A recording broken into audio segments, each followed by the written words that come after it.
put y'all up on something, man.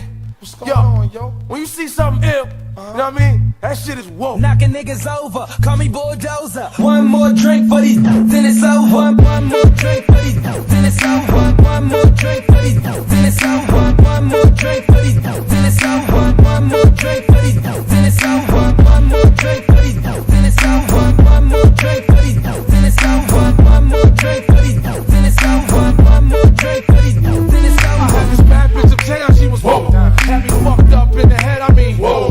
Want the bitch diamonds and pearls, I mean. Whoa. Should've seen them shit shining on the wrist. Whoa. Now money ain't a problem, see my dough is like. Whoa. Pulled out my bankroll on y'all niggas like. Whoa. Lost the roof strength from 210 like. Whoa. Faggot wanna beat my blueprints, I'm like. Whoa. Had to hit the brakes on y'all niggas like. Whoa. Niggas getting bold on my block like. Whoa. Coming home within a half an hour like. Whoa. Frontin' like they had the manpower like. Whoa. More or less, more so, I rip your torso, I live the fast life. Come through in the ball slow like. Whoa. My niggas like dough, like nitro, mic flow, nice flow, like whoa. Your niggas over, call me bulldozer. One more drink for these, then it's over. One more drink for these, then it's over. One more drink for these, then it's over. One more drink for these, then it's over. One more drink for these, then it's over. One more drink for these, then it's over. One more drink for these, then it's over. One more drink for these, then it's over. One more drink for these, then it's over.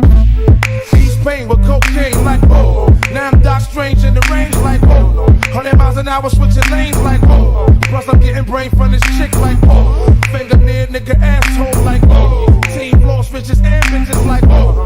9-9 Jack Benz cool like whoa. Keep them cheese lines on your blocks like whoa. Renee through your window bitch like whoa. Love to see me do this shit like whoa. Niggas put me through this shit like whoa. So I'ma go toe to toe, blow for blow like whoa. And rip your torso, live the fast life. Come through in the Porsche slow like whoa. My niggas like dough, nitro, mic flow, nice flow like whoa. Your niggas over, call me bulldozer. One more drink for these, then it's over. One more drink for these, then it's over. One more drink for these, then it's over. One more drink for these, then it's over. One more drink for these, then it's over. One more drink for these, then it's over. One more drink for these, then it's over. One more drink for these, then it's over. One more drink for these, then it's over. We back it, then flip it like whoa.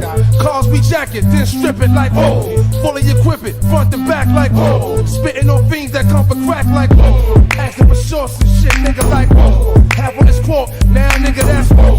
Flow so properly, you'll see I'm whoa. Ain't no stopping me, I'm deep like whoa. Guns be popping, B, we creep like whoa.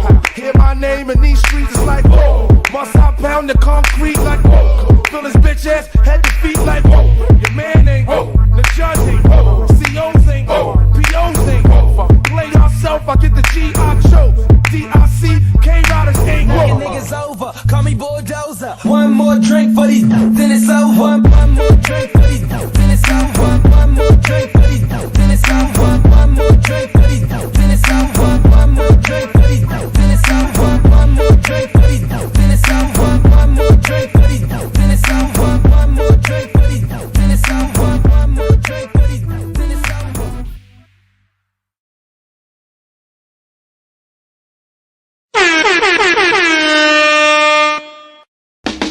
Alright, let's go. Shimmy, shimmy, cocoa pop. Yeah, shimmy, shimmy, cocoa pop. Shimmy, shimmy, cocoa pop. Shimmy, shimmy, cocoa pop. We chocolate crossover. Yeah, we chocolate crossover. See me, cocoa, might go I'm cocoa pop. and I might go pop. Now it's about time that I clear this. So pardon me, miss, but I'd like for you to hear this. If you kiss me, then I'll kiss you back. You see, I feel real good inside, and it's just from your nearness. There's no need for you to fear this. Kiss me, I'll kiss you back. Well, you look kinda cute to me. I think we can achieve this. Plus you act like you need this. Kiss me and I'll kiss you back. You act real fly. Money D's not buying it. Quit denying it, you're better off trying it. Freak me, girl, and I'll freak you back. Through any kind of weather, will me and you forever stay together? Well, I just don't know, but I tell you what though, if you kiss me, then I'll kiss you back. Kiss you back. And I guess you wanna know if I'm gonna be around. I ain't sure, but I tell you what I do know. If you kiss me, then I'll kiss you back. Kiss you back. Alright, let's do this.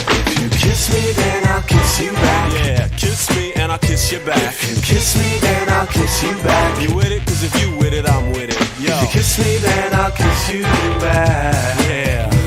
Just kiss me, then I'll kiss you back. I'll kiss you back. Now I'm hoping that you hear me, cause I love it when you're near me. And I'm telling you sincerely that if you kiss me, girl, I'll kiss you back. Cause I really, really, really like you, and I just wanna make it clear. We're gonna keep it fair and square. Kiss me and I'll kiss you back. Yo, it's not funny. Real cute is what you say to me, but any other way you're playing me. If you love me, then I'll love you back. Love me and I'll love you. When you say I get the most out of this, it kinda bothers me. A fair exchange ain't no robbery. Love me, girl, and I love you back. Love me, girl, and I love you back. Now I'm hoping that you hear me, cause I love it when you're near me. And you know I know you knew this, so I guess that we could do this. Kiss me and I'll kiss you back. Alright, sing it with me again, come on. If you kiss me, then I'll kiss you back. Come on, keep it going. Kiss me, then I'll kiss you back. Yeah, ladies. Love me, boy, I'll love you back. Oh yeah, yo, I'm with it. If you kiss me, then I'll kiss you back. Alright, that's cool. Now let's change it up a little bit. If you play with my tummy, I'll tickle your feet. If you play with my tummy, You know. I'll tickle your feet. If you touch me here, I'll touch you there. Yeah, put lotion on me. Kiss me, then I'll kiss you back. I'll kiss you back. You love me, girl, I love you back. I'll love you back. We know what you go through, sometimes we put you down. People treat you cold when they know you sleep around. We never wanna disrespect you, and I'll never tell anyone in town. But if you love me, then I'll love you back. I'm asking if you're down. I'm hoping that you hear me, cause I love it when you're near me.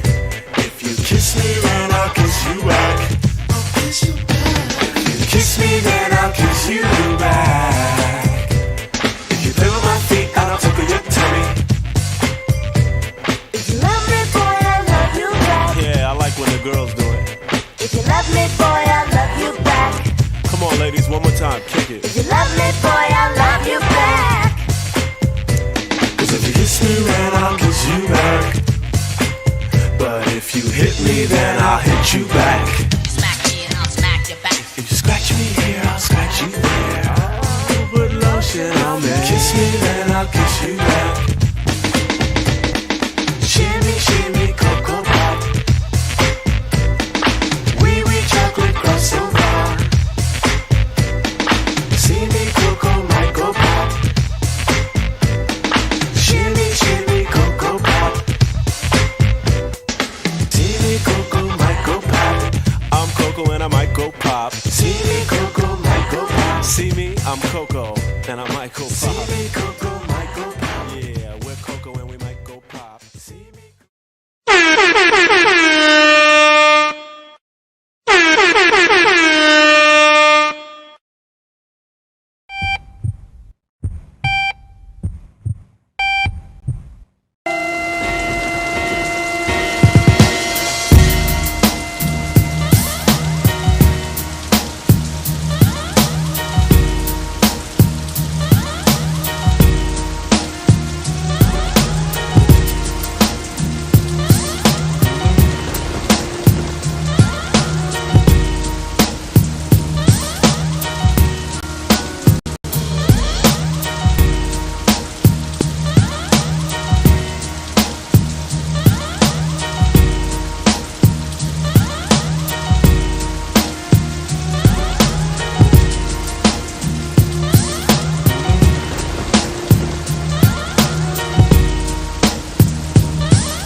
Alright?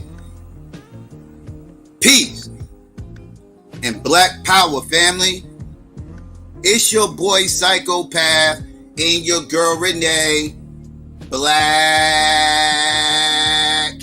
at you. Now I mean, with another RBG pill show. What's really hood out there, family? Now I mean, let me see. Let's get some ones out there. Let's make sure y'all can hear us clear before we start going in. Let me get some shout outs too while I'm waiting. Let's see. Shout out to Pookie. Shout out to Tate. Shout out to Back to Love. Let's see who else up in here. Shout out to JW. Shout out to Al Bella. Shout out to let's see, Unsunken One. Let's see, Nappy was good. Let's see, Mr. Nova, Stephanie, A. Shabazz. Let's see, who else came up in here? Everybody else that might come up in here later, listen to the playback. Miss FedEx was good. Shout out to Black Light. What's good to everybody else? Okay, y'all can hear me? All right, good. All right, Q Hafner, what's good? Yeah, Renee, what's going on? How you tonight? I'm great. How are you, Psycho? I'm good. You know what I mean? Got some things, some interesting things to discuss today. Yeah. So, I'm ready to get it in. We, we met again. Once again, we met to go live earlier this week, but we here. So, we ready to get it in. What's good? We be slacking, y'all, but yeah, we here tonight or this afternoon. We kind of on a little early one today or whatnot. So, but yeah, we're gonna get it in, y'all. Peace to the chat. Peace to everybody who's listening, everybody who will listen. We appreciate y'all. Again, if you can, share the show, because we do get shadow banned. Y'all know they don't really be, letting us be great. You feel me? So if you can, share the show. But yeah, we got a few, stories we gonna get into today. Some hot topics or whatnot that a lot of people are talking about, and we got to give our spin, our take on certain things. So yeah, we're gonna get it in. Yep. All right. Yeah, ready when you are, so we can get to this first story. Okay, so we gonna start off with Biden. Okay, so we're gonna hit 3 stories, of course, if y'all seen the thumbnail or the title or whatnot. So we're gonna get to the Prince of Pan-Africanism. But first we're gonna start off with Biden. So some of y'all know some of y'all probably know he gave his first address, if you will. I think they said it's not a State of the Union, but his first address to Congress, and his first kind of address period on a this type of level since he's been in office. And so it's a lot going on with that. It's a lot of takes on different things that he said, so we're gonna get into a little bit of it. So this article comes from Politico, and this is: Biden just gave the most ideologically ambitious speech of any Democratic president in generations.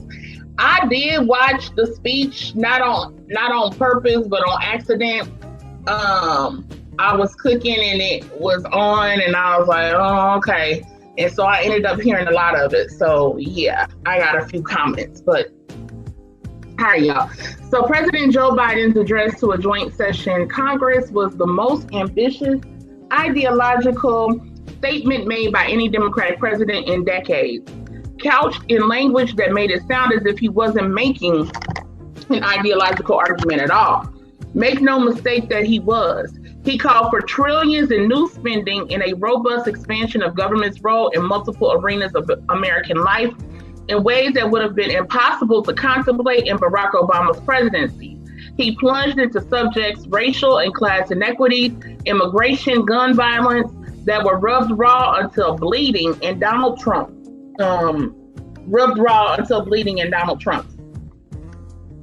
Usually these issues are framed with a question: which side are you on? Though Biden is rarely described as a gifted orator, no, he is not. His speech was a remarkable performance in part because he didn't soar and largely didn't even try to. In plain spoken language, he was very plain spoken. In plain spoken language, he depicted a breathtakingly large agenda as plain common sense. Instead of imploring partisans to take sides, he projected bewilderment that any practical-minded person of any persuasion could be opposed. Under a pose of guilelessness, Biden's speech was in fact infused with political guile. The agenda he promoted to expand both free preschool and community college, to subsidize the shift to a low-carbon economy, to fund a massive wave of new public works construction by taxing the very wealthy, representing years of pent-up demand by progressives. But much of the money will be spent in ways designed to break up the Trump coalition, which was powered heavily by middle and lower middle-class whites who do not have college degrees, with contempt for many parts of the progressive agenda. Referring to his infrastructure proposal, Biden argued nearly 90% of the infrastructure jobs created in the American Jobs Plan do not require a college degree. 75% don't require an associate's degree. The American Jobs Plan is a blue-collar blueprint to build America. And I'm gonna fact check him in a second. But the bet is that material gains, i.e. a recovery that produces lots of working class jobs and allows families to more easily educate their children, can trump the cultural grievances that sent many of these people into the conservative movement over the past 2 generations, beginning with George Wallace's hard hat supporters and later becoming a flood of Reagan Democrats. In fact, there was a nod. Was it subconscious, or were Biden and his speechwriters thinking of it explicitly, to one of Reagan's great arguments made in 1981 when a 38-year-old Biden had already been in the Senate for 8 years. At his first inaugural address, Reagan declared, "Government is not the solution to our problem. Government is the problem." Interesting. Speaking Wednesday to Congress, in which social distancing made the audience on the House floor a small fraction of its usual size for a presidential address, Biden explicitly rejected the conservative notion of government as an outside or hostile force, as distinct from average Americans. Our Constitution opens with the words, we the people.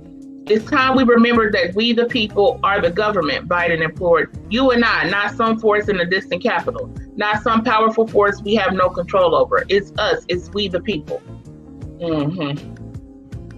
The passage was a notable reminder of the arc of Biden's career for most of his half-century in government. Biden has been operating in a climate which Democrats of his general centrist ilk had to practice defensive politics. They knew that the union movement that had been the foundation of the old Democratic coalition was steadily weakening.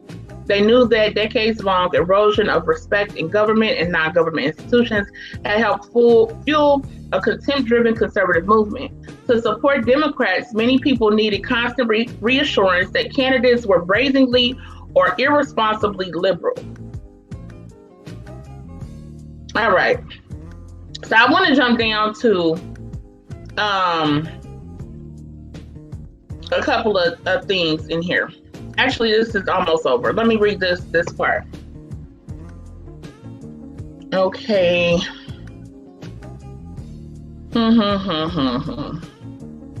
Okay, I'll read this part right here, because I want to get to fact checking a couple of things, him on a couple of statements he made, and I definitely want to talk about the racial element. On building a green economy, Biden said, for too long we have failed to use the most important word when it comes to meeting the climate crisis: jobs. Jobs. For me, when I think about climate change, I think jobs. Subtle stuff without the benefit of political journalists helping translate. People might have missed Biden's point that the climate debate must be removed from arcane discussions of science and allegations that climate activists don't care about people in heartland manufacturing states, and instead be portrayed as an economy booster. If the pendulum really has made a historic swing from a Reagan vision of America needing simply to have its creative powers unleashed from government to a Biden vision of America being able to compete in the world only if the talents of ordinary people are harnessed to creative government action. This is surely due to a convergence of factors. Over the long term, it has become a vastly more diverse nation than when Biden entered public service. More immediately, the coronavirus pandemic has created a moment of emergency when government typically grows. Conservatives have lost much of their moral authority to acquiesce to Trump, who stood for neither personal responsibility or fiscal responsibility. The very boldness of Biden's proposals is going to start a new generation of arguments about government's role. Even so, the speech was a vivid sign of the times as Biden spoke of a New Deal style expansion of government as if it was no big deal, just a sensible and eminently affordable response to the everyday concerns of this generation of Americans. Okay, so long story short, he was talking big. Okay, he was talking big-ish. So he was doing a lot of very idealistic type rhetoric. These big ideas supposedly. And I will say this, honey, them Republicans in there was pissed. That crazy chick, Lauren Boebert, or whatever the hell her name is, the conspiracy chick, she took out one of those aluminum blankets that they give the people down at the border or whatnot to make a point about immigration. When he was in there talking about guns, baby, she was rolling her eyes, honey. They was pissed. They didn't, stand up and clap for him or none of that. And his speech was very heavy on the Asian element. Okay, I'm gonna get to that in a second. It was very heavy, supposedly on, new job creation with green jobs. It was very heavy on, talking about his victories, if you will, on coronavirus, as far as, vaccinating people. That I think the amount of people he said will be vaccinated in his first 100 days doubled or something like that. And so he was, talking that up and everything. And a lot of the things that he proposed, especially economically, it's gonna be something else. Because now he talked about going after these wealthy individuals and corporations who, skirted out on paying like over $40 billion in taxes, where the average American who's working a 9-to-5 job, you can't do that. You don't have the ability or money to have these accountants and these tax specialists and put you in tax shelters and things like that, so you don't have to pay out, any real money. So he talked about cracking down on that, because a lot of these major corporations don't pay any taxes at all. So he said that they're going to go after them now. And he talked about the raising of taxes, and that he didn't want to raise taxes on, the average American, so to speak. The taxes will be raised on the wealthy, but his whole thing was for them to pay their fair share. So I know that pissed off a lot of people. So they was kind of mad at him. So I just want to hit a couple of fact checks. We're gonna get into the race element, and then we're gonna get on to the next thing. All right, let me give a couple of claims he made.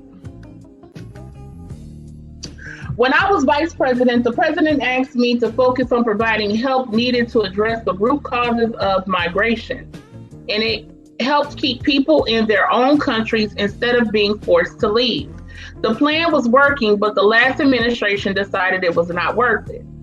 They considered that an exaggerated claim. The Obama administration in 2014 approved more aid to Central American countries to tackle issues causing people to migrate to the United States. The Trump administration proposed cuts to that aid, and annual funding for the strategy declined from $750 million in fiscal year 2017 to $505 million in fiscal year 2021. In the 1990s, we passed universal background checks and a ban on assault weapons and high-capacity magazines. Oh, they was pissed on them guns. And high-capacity magazines that hold 100 rounds that can be fired in seconds. Mass shootings and gun violence declined, but in the early 2000s, the law expired, and we've seen the daily bloodshed since. They said, PolitiFact said, The data on this question varies significantly, but some studies have found evidence supporting Biden's assertion. The 1994 law, part of an anti-crime package authored by then Senator Biden, banned the manufacture, transfer, and possession of certain semi-automatic firearms classified as assault weapons, as well as certain high-capacity ammunition magazines of more than 10 rounds. So that kind of varies. Yeah. There's a broad consensus of economists, left, right, and center, and they agree that what I'm proposing will help create millions of jobs and generate historic economic growth. This is exaggerated. Many economists support Biden's proposal, but there are some notable dissenters. Some that say the size of the package and the timing is not good considering what's going on.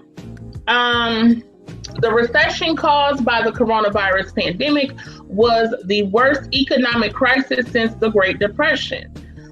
Two key metrics back this up. So I guess they're rating it true, I guess.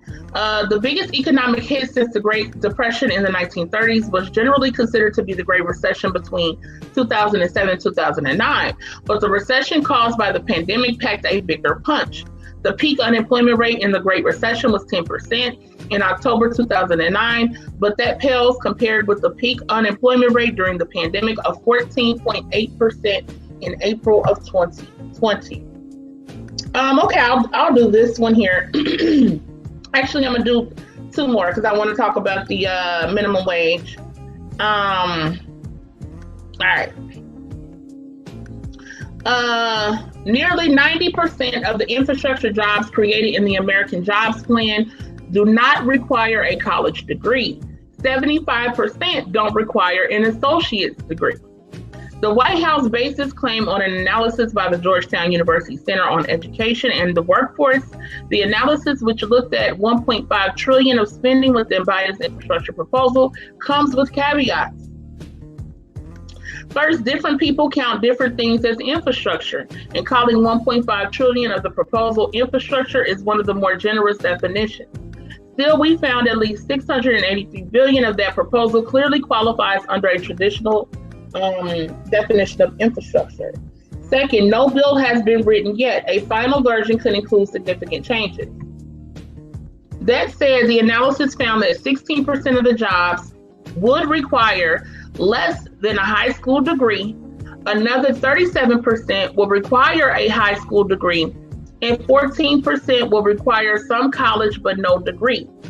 8% will require a secondary vocational certificate, and 10% will require a 2-year associate's degree.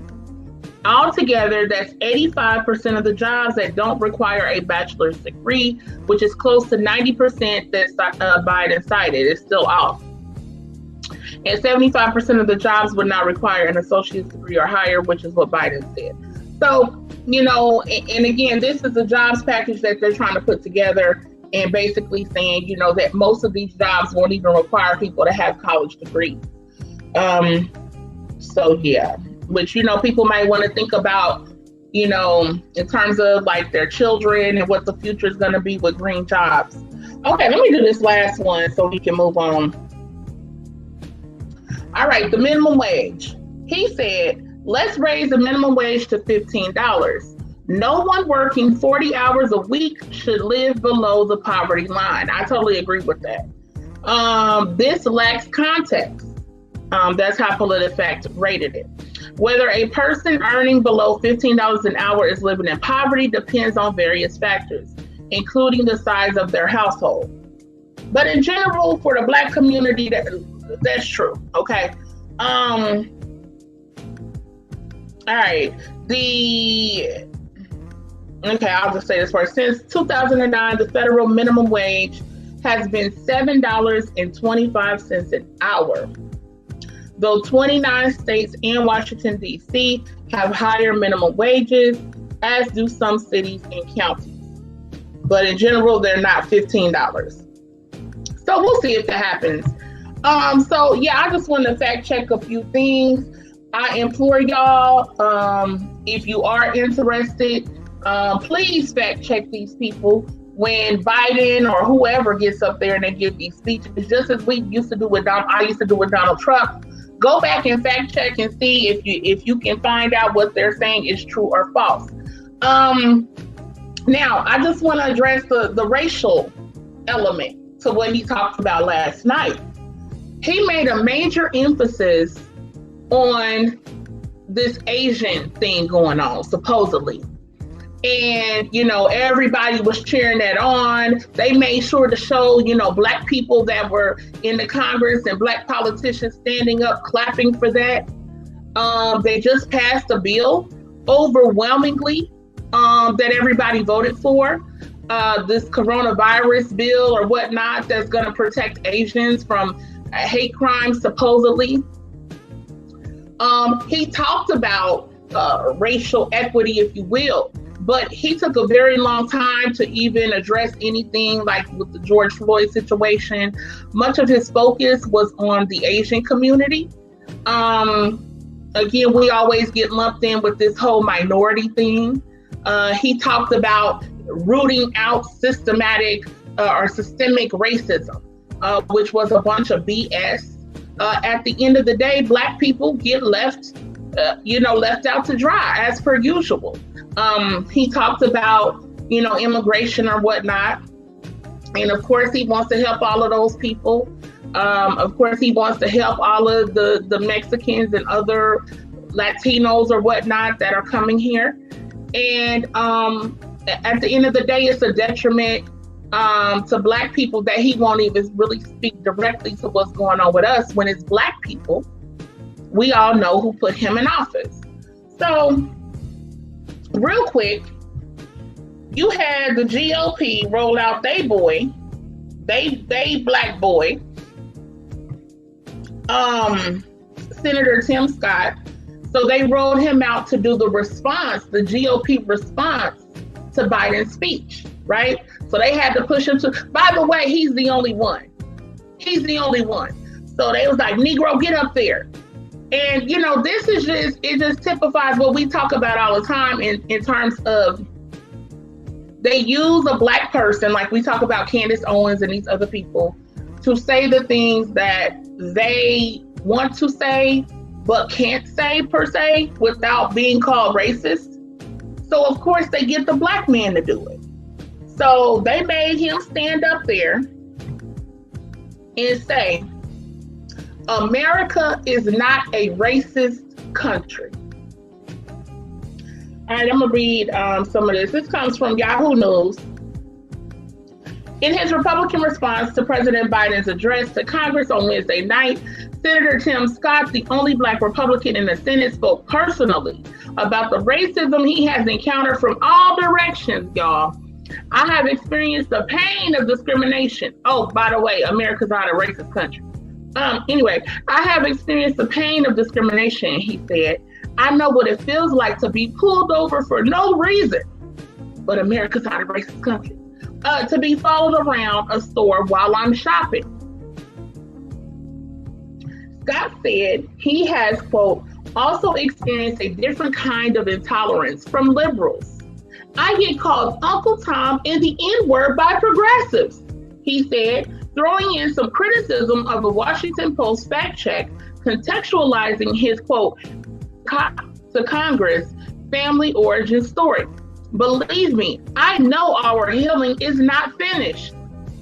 Less than a minute later, Scott suggested that while black kids were once told the color of their skin made them inferior, white kids are now told the color of their skin makes them an oppressor. That's facts. But anyway, this stuff is wrong, he said. Hear me clearly. America is not a racist country. Maybe in Scott's theory of America, people do racist things, but the country that enslaved black people and squashed their rights for centuries has progressed to a point of post-racism or even overly aggressive anti-racism. Original sin is never the end of the story, he said. Not in our souls, not for our nation. The real story is always redemption. The story he's referring to did not end with redemption. Okay, so yeah, that's that on that. I will say I think it was last night into today, that on Twitter, Uncle Tim, play on Uncle Tom, which that's not the proper term anyway, but y'all know what people mean. But Uncle Tim was trending on Twitter, and then I think Twitter eventually went in and they took it out, and so now you can't put that because it's being used and considered as a racial slur.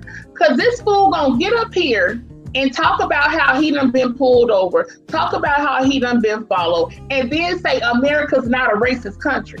Well, isn't a country made up of the people in the country? So if the people in the country are racist, and this happens to you, and you multiply that times black people all across this country, you mean the country's not racist? So yeah, they rolled him out. I'll throw the psycho, and then we're gonna go to the next story, y'all. Yeah, this motherfucker, Uncle Tim, is one of these motherfuckers who been getting on my motherfucking nerves lately, and who we about to start really going in on and focusing on is these motherfuckers who love looking for nigga trinkets, biscuits, nigga snacks, all that. This is disgusting.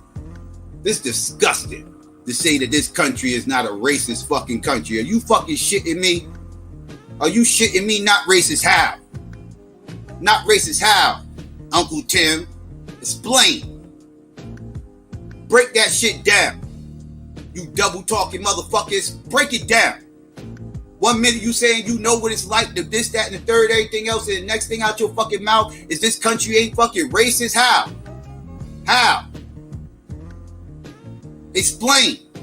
All you coon ass Negroes, explain. All you race hustlers, explain. You race hustlers get on my goddamn nerves. It's all you motherfuckers do. It's all y'all good for. Try to douse out flames. Douse out fires. It's disgusting.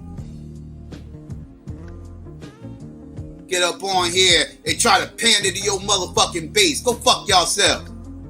Y'all do that shit for votes and money and acceptance. It's disgusting.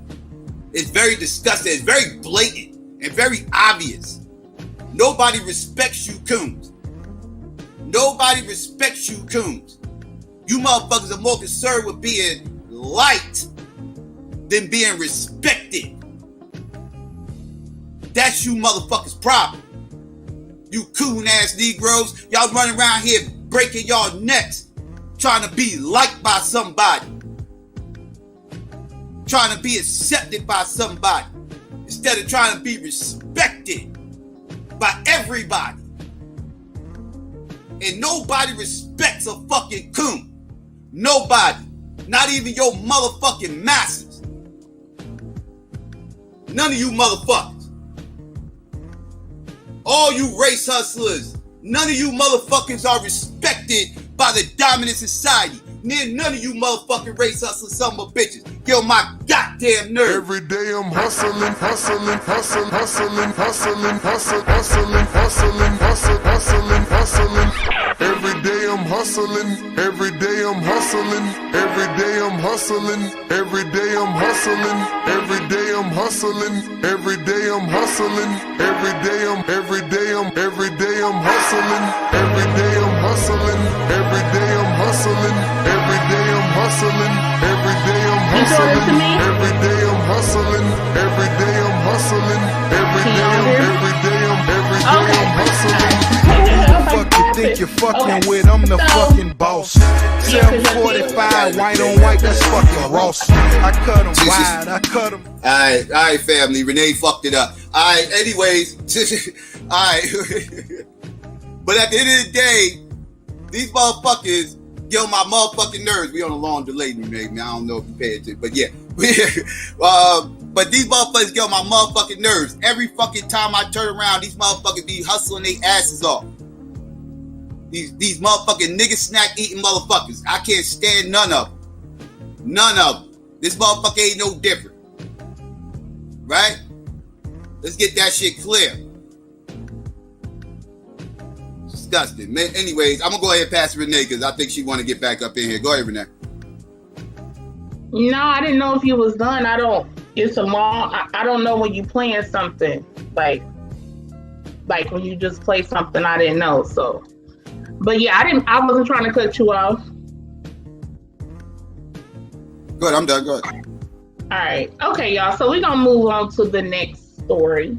And so the next story, y'all, is, I know some of you guys probably saw this. Then again, maybe you did, because it's being talked about, but it's definitely not like, it's not being covered in the same way that certain other stories, especially the Ma'Khia Bryant situation that happened last week. But let me go ahead and get into this, y'all. So we want to talk about Anthony Brown Jr. So this article comes from the Los Angeles Times. Judge declines to release video in shooting of black man by deputies in North Carolina. A judge in Elizabeth City, North Carolina, a judge on Wednesday denied requests to release body camera video in the case of a black man who was shot to death by North Carolina deputies as they tried to arrest him on a drug-related warrant. Judge Jeffrey Foster said he believed the videos contain information that could harm the ongoing investigation or threaten the safety of people seen in the footage. He said the video must remain out of public view for at least 30 days, y'all. The release at this time would create a serious threat to the fair, impartial, and orderly administration of justice, Foster said. However, he said, videos from multiple body cameras and one dashboard camera must be shown to Brown's family within 10 days. He said some portions of the video may be blurred or redacted, including conversations between officers. Let me read that part one more time, y'all. However, he said videos from multiple body cameras and one dashboard camera must be shown to Brown's family within 10 days. He said some portions of the video may be blurred or redacted, including conversations between officers. The family previously saw only a 20-second portion of the one body camera video. The decision came shortly after a North Carolina prosecutor said that Andrew Brown Jr. had struck law enforcement officers with his car before they opened fire. I think it's Passatonk. If I'm saying it wrong, whatever. Passatonk County District Attorney Andrew Womble told the judge that he viewed the body camera video and disagreed with the characterization by attorneys for Brown's family that his car was stationary when the shooting started. Womble said the video shows that Brown's car made contact with the law enforcement twice before shots could be heard on the video, calling the family attorney's description patently false. Womble said the video shows that Brown's car made contact with officers twice before shots could be heard on the video. As it backs up, it does make contact with law enforcement officers, he said, adding that the automobile stops again. The next movement of the car is forward. It is in the direction of law enforcement and makes contact with law enforcement. It is then and only then that you hear shots. Wow. BS. Womble said that officers shouted commands and tried to open the car before any shots were fired. The Passatonk, County Sheriff Tommy Wooten II has previously indicated that none of the deputies were injured. At a news conference hours after the shooting, he said they're fine. Womble argued that the body camera video should be kept from the public for another month so that state investigators can make progress in their probe of the shooting. The hearing came amid pressure on authorities to release the video and calls for a special prosecutor to take the state's case over from Womble. On Tuesday, Brown's family released an independent autopsy showing he was shot 5 times, including in the back of the head. The FBI Charlotte Field Office, which has launched a civil rights investigation into Brown's death, said in a statement Tuesday that its agents plan to work closely with the Department of Justice to determine whether federal laws were violated. The independent autopsy was performed Sunday by a pathologist, y'all. Pathologist, not a pathological liar, but they can be that too. But yeah, pathologist hired by Brown's family. The exam noted 4 wounds to his right arm and 1 to his head. The state's autopsy has not been released yet. The family's lawyers also released a copy of the death certificate, which lists his cause of death as a, quote, penetrating gunshot wound to the head.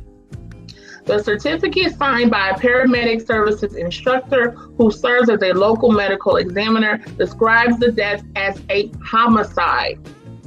Brown was shot last Wednesday by deputies serving drug-related search and arrest warrants at his house in Elizabeth City, about 160 miles northeast of Raleigh. The autopsy results come a day after Brown's relatives viewed the 20-second clip from one deputy's body camera. One of the Brown family lawyers, Chantel Cherry Lassiter, who viewed the video, said Monday that shots were heard from the instant the clip started, with Brown's car in his driveway and his hands on the steering wheel. She said the video showed Brown trying to drive away, but posing no threat to officers after they ran up on his car and began shooting. He finally decides to try to get away and he backs out, not toward officers at all, she told reporters Monday. The North Carolina State Bureau of Investigation began a probe of the shooting shortly after it happened. It initially said that it would turn its findings over to the local district attorney as a standard under state laws and procedures. But Governor Roy Cooper urged the appointment of a special prosecutor to handle the state's case. This would help assure the community and Mr. Brown's family that a decision on pursuing criminal charges is conducted without bias. Yeah, right, Cooper said in a statement. State Attorney General Josh Stein in state law gives local district attorneys control of criminal prosecution, so his office cannot intervene unless asked. He said he has offered assistance to the local prosecutor, but has only received an acknowledgement. Womble issued a statement Tuesday noting that state law gives him the power to decide on prosecuting crimes in his district, and he stands, quote, ready, willing, and able to fulfill my statutory obligations. Mind you, this is the one who said he, quote unquote, hit officers with his car. Okay. So this is, that's what happened to Anthony Brown Jr. in North Carolina. As you hear, this is just more effery, on top of effery. Pay attention to the fact that when the case happened with Ma'Khia Bryant, and I told y'all when we talked about this last week that, that case was being blown up kind of over the George Floyd verdict in order to exonerate police. And so you had on the one hand, the verdict against Derek Chauvin of guilty on all 3 charges. And, in showing that, hey, we know up and down, this bastard straight up killed this man. It wasn't any heart thing. It wasn't drugs. It wasn't none of that. It was this officer killed him. Okay.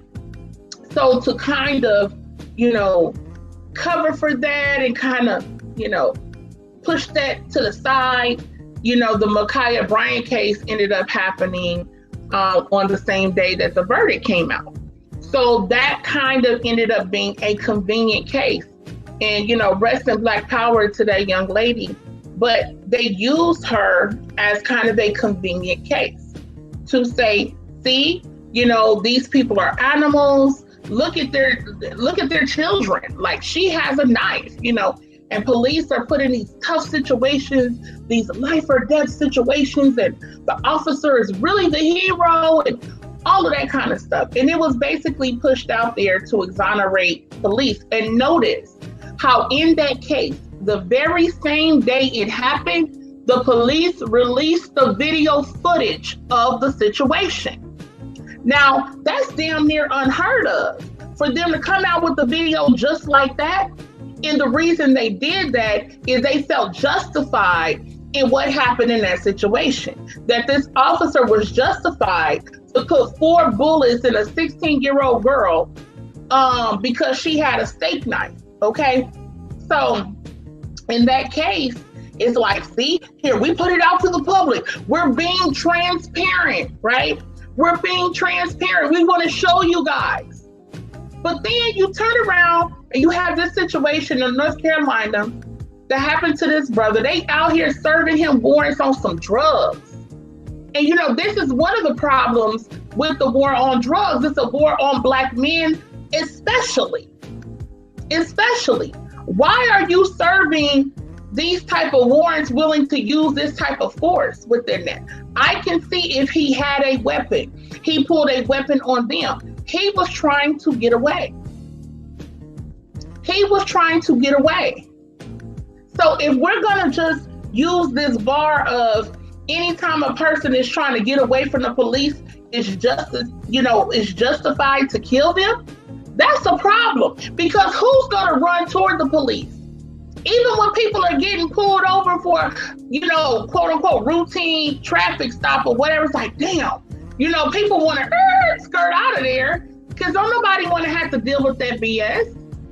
So now if people are just trying to get away, you're going to end up getting them. Let's be clear.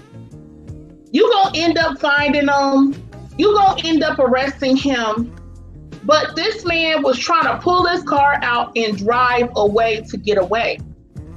How is it justifiable to shoot him in the back of the head?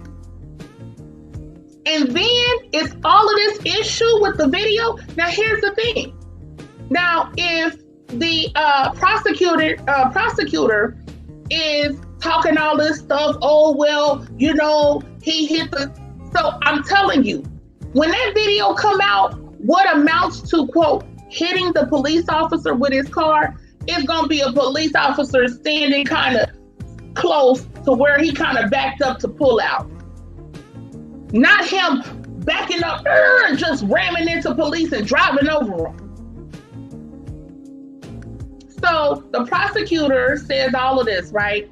But here's my thing. If that's the case, why isn't the video out? If they were justified in shooting this man 5 times and shooting him in the back of the head, where is the video? Why? What is all of the issue with the video? Why is the video not out? Y'all were justified, right? He hit officers. He was trying to hit officers or kill officers with his car. In that case, it was self-defense, right? So put the video out.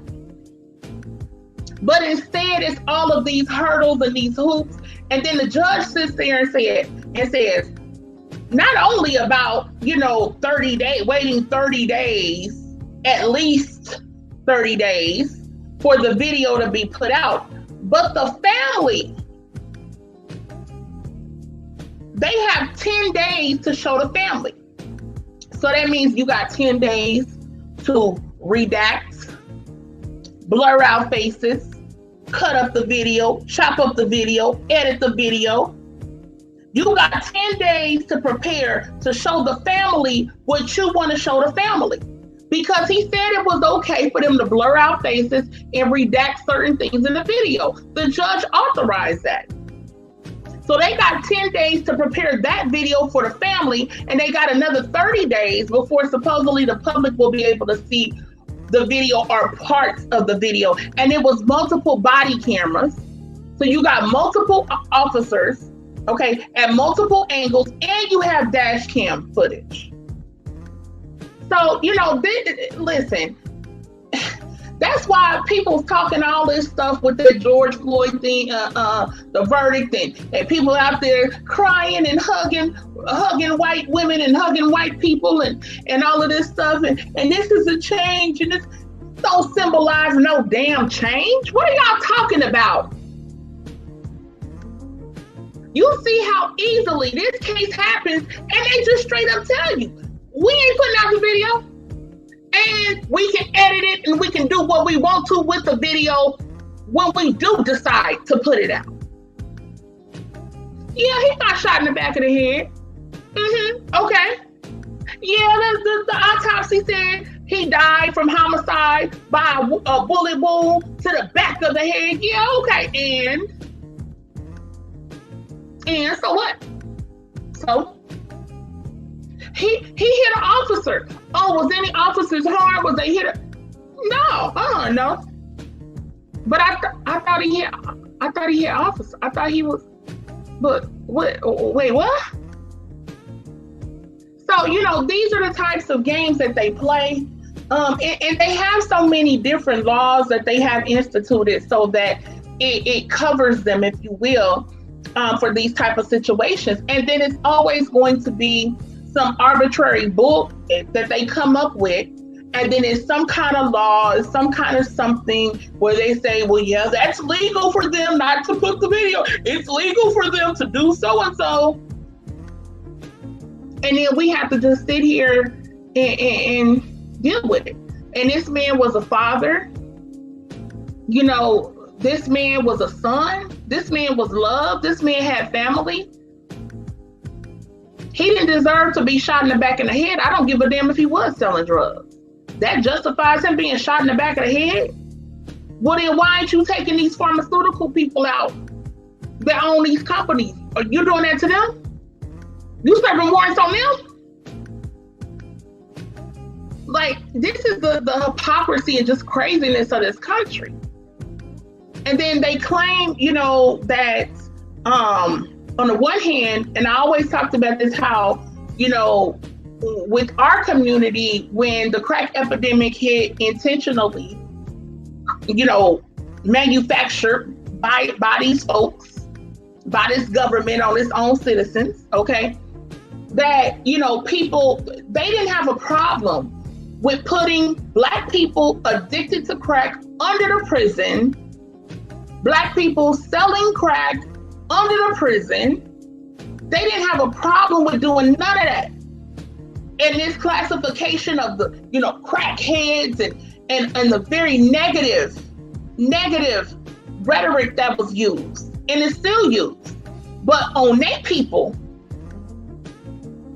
they on drugs. They selling drugs. They doing the most. They're patients, not criminals. They need help. They need support. They need all of these things, right? But then the Black person, oh yeah, put them under the prison. Yeah, we're gonna lock them up for an extended amount of time. Or, we just gonna shoot them in the back of the head when we serve a warrant.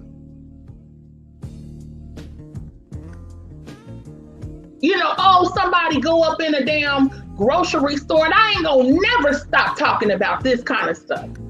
Somebody go up in a grocery store, kill 10 people, including a police officer, and he walks out.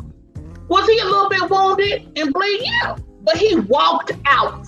He's alive today, in jail right now today, probably watching TV, kicking back. He's alive today, and he went in and murked 10 people, including one of their own officers and all their own people. And it just boggles the mind how they can always apprehend these white criminals, these white thugs that have guns, that got ammo, they got all that on them. They got it on them. Wasn't no gun nowhere and no mix with this brother at all. Wasn't no gun, wasn't no weapon. Where's it at? Where's it at? and he still ended up dead. So, you know, again, it's just infuriating. I mean, it's the same old shout out to Digital Underground, Shock G, rest in peace. It's the same song. All around the world, the same song. You feel me? I mean, I'm sorry, but it's just the same song. It's the same thing over and over and over again. And you know, whoever thought that verdict against Derek Chauvin meant something, and again, he ain't gonna do nothing but about 10 years anyway. But whoever thought that verdict meant something, yeah, okay. And then the next couple days, what? And that same day, what? Same thing. So I'll pass the mic to Psycho. I'm sorry, I had to go in a little bit on that. Yeah, and the road is back around to Uncle Tim. You know, this shows, you know, the racism in this country that he claims don't exist. You know, once again, you know, these pigs are back at it. I done told people, you know, like, that's why I told people when the George Floyd shit came down, don't get too excited with this verdict for a bunch of reasons. One, David Chauvin hasn't been motherfucking sentenced yet, right? I'm not going to say shit until he gets sentenced, because I don't personally have faith in the judicial system at all. And then I was like, don't get it twisted, because these cops are now going to start trying to turn up again. We're going to start getting this Blue Lives Matter shit going on again, and motherfuckers going to start acting a damn fool, right? You know, because again, you know, people was acting like Donald Trump. I said it before, and we're going to get into that in a second. We're going to roll into this again in a second, but y'all already know if you've been paying attention to this channel, I've been saying, back when Donald Trump was president, stop acting like Donald Trump is the face of racism. Is Donald Trump racist? Yes. Is he a scumbag? Yes. If we get him out of office, does racism end? No. Did racism start when Donald Trump got in office? No. Is racism going to end when Donald Trump leaves? The answer is still no. So when people are sitting here acting like it was this, like we had to get him out of office because he's racist and racism is running amok because of him, are ignorant as fuck. And is living in a fucking bubble. And don't realize what the fuck is going on right outside of their fucking house. What was going on before Donald Trump was in fucking office. How Donald Trump got in office to begin with. These people are delusional. They are living in a bubble that they created, and they have no idea what the fuck is going on right outside of their fucking house. These fuckers are going to turn up more now that the speech, right? Defending this and defending that. It was all, everything was on the defensive then, right? When Donald Trump was in office. Well, now he's out of office. Now these fuckers are on the offensive. They have switched sides of the field. They have went from playing wide receiver, now they playing DBs. They have flip-flopped. Now they my bad, they went from DBs to wide receivers. Now these motherfuckers are on the offensive. They're not playing games now. These motherfuckers are trying to score TDs now. That's what these motherfuckers are doing. And that's what the fuck's gonna happen. Now they feel like they motherfucking their white culture is under attack, right? This is the shit that you hear from these weirdos, right? You know, Anglo-Saxon purity is being challenged. You know what I mean? A little silly nonsense, right? And so, like, they just gonna turn now. They like, look, the liberals are doing this. They're trying to do that. It's the liberals. and all their science. The liberals and all their science and rainbow flags, abortions. They're trying to kill us. Trying to kill us all. They're trying to wipe us out. Right? They believe this. So they're going to go ahead, they're going to do their thing. Some of it's correct. Some of it is bullshit. Either way, it's irrelevant because they believe all of it. Right? They believe all that shit to be true. So this is the shit they going to do, and this is the shit they going to ride on. They going to ride out. Especially these fucking pigs. That's what these pigs have always been. A bunch of fucking race soldiers. Let's stop playing games. Ever since the fucking end of slavery. The slave catchers never went anywhere. They just grabbed badges and nightsticks. That's the only difference. Now they got badges and nightsticks. And handcuffs. Right? This is what they have done.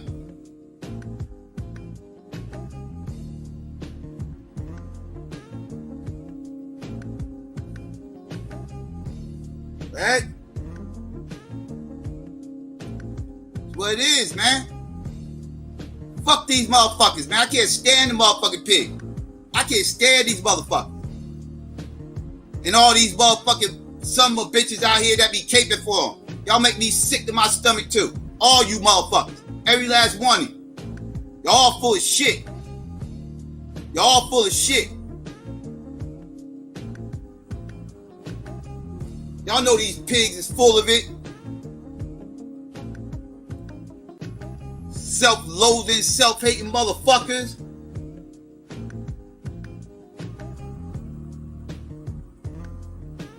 Then something happened to you motherfuckers with them goddamn pigs. What's the first thing y'all fuckers do? Y'all want to sit up there and start screaming racism then. Then all of a sudden racism in this country exists.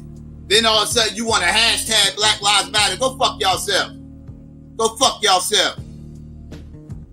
Every last one of you motherfucking blue life apologists need to get Philando Castile.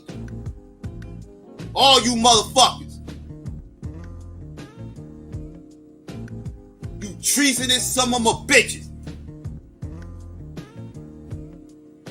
Motherfuckers disgust me.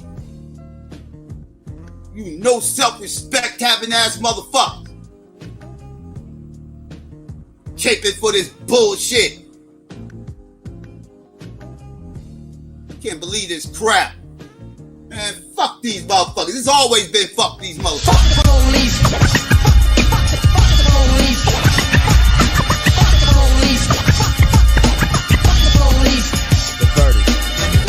The jury has found you guilty of being a redneck, white bread, chicken shit motherfucker.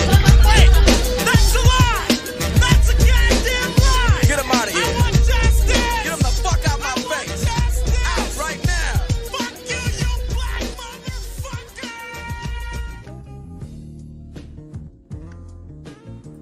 Always been fuck those motherfuckers. All the time. Give a shit about them. Disgusting. And it ain't over, family. It's going to be more. It's going to be more. Look how many we've had already. Just this year alone. Just this year alone. And they'll make excuses for this shit like they make excuses for all of them. They'll say this shit was justified just like they say with all of them. They'll go digging in his motherfucking past and try to find some reason why the pigs was justified in doing this bullshit, just like they do all of them. Because these a bunch of nigga snack eating motherfuckers. They gonna jump out in front of this. This is what they do. This is what these clowns do. Can't stand none of them. Can't stand near none of you motherfuckers.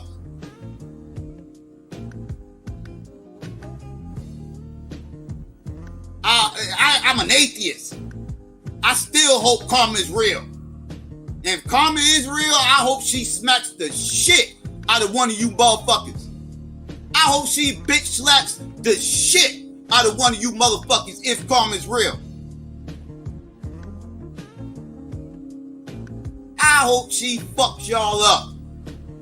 Hope she windmills like a motherfucker on you son of bitches.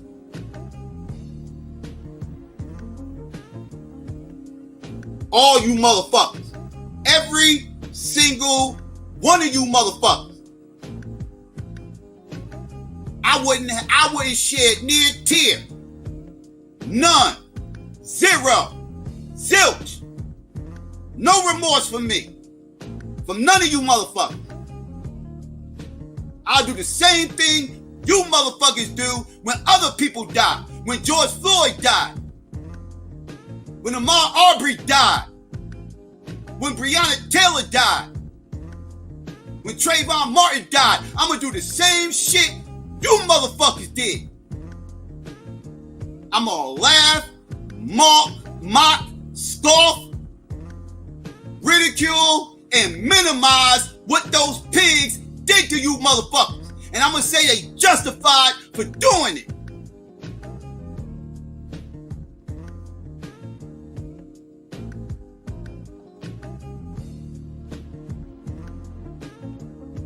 I will drop my atheist card if karma ends up being real. I will worship her like a son of a bitch.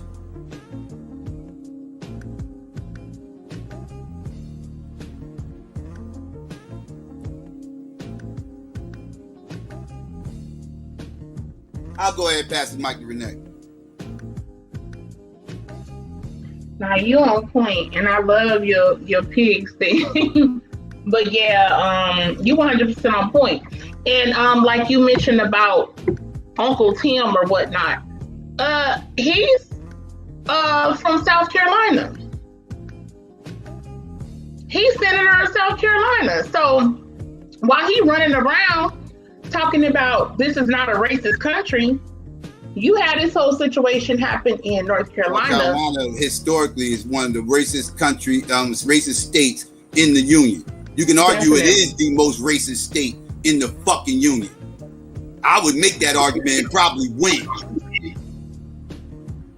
And then they prop up a Negro. They prop up a Negro mouthpiece to say, again, what they want to say, but still they will be deemed racist. So they just have somebody in there to do their bidding for them. Like I said, you had a situation with Anthony Brown Jr. that happened in North Carolina right there. While this man sits up there last night talking about this is not a racist country. So the hypocrisy is crazy. But y'all, all right, let's get into this Dr. Umar, right? Honey, baby, let's get into this Dr. Umar. So Dr. Umar went viral this week. And he went viral with, I believe he said it's his 5th Breakfast Club interview, his 5th Breakfast Club appearance. And, you know, as per usual, when it comes to, you know, spitting things and whether you like them or you hate them, he never disappoints. You know, he definitely gives things for people to discuss. So we're about to get into that. Psycho is gonna play y'all a clip in a minute. I think I'm gonna touch on one thing first, and he gonna play the clip, and then we gonna build from there. Because I want to get I want to get a certain thing kind of out the way. Not out the way, but I want to address it first. But yeah, so Dr. Umar went on the Breakfast Club, and you know, I think Charlamagne, he loves Dr. Umar, it seems, a lot. They seem to have a lot of respect for him.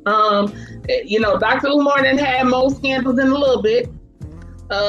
Them cookies, smash the cookies, and that honey, listen, he done had a little bit of everything, okay? School for Boys! I haven't watched The Rick in a while, but I wonder if he even said anything because he said he don't be wanting to talk about him or whatever. So anyway, but yeah, so he went on there. He said a lot of things, and let me say, overall,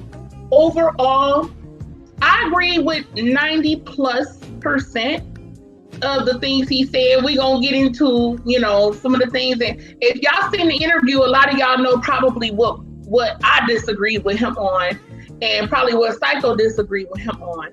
But in general, I agree with a lot of the things that he said. The interview was over 1 million in less than a day. So it did kind of go crazy, and people have been talking about it. Now, the one thing I wanted to go in on real quick before Psycho plays the clip is let's just get it out there.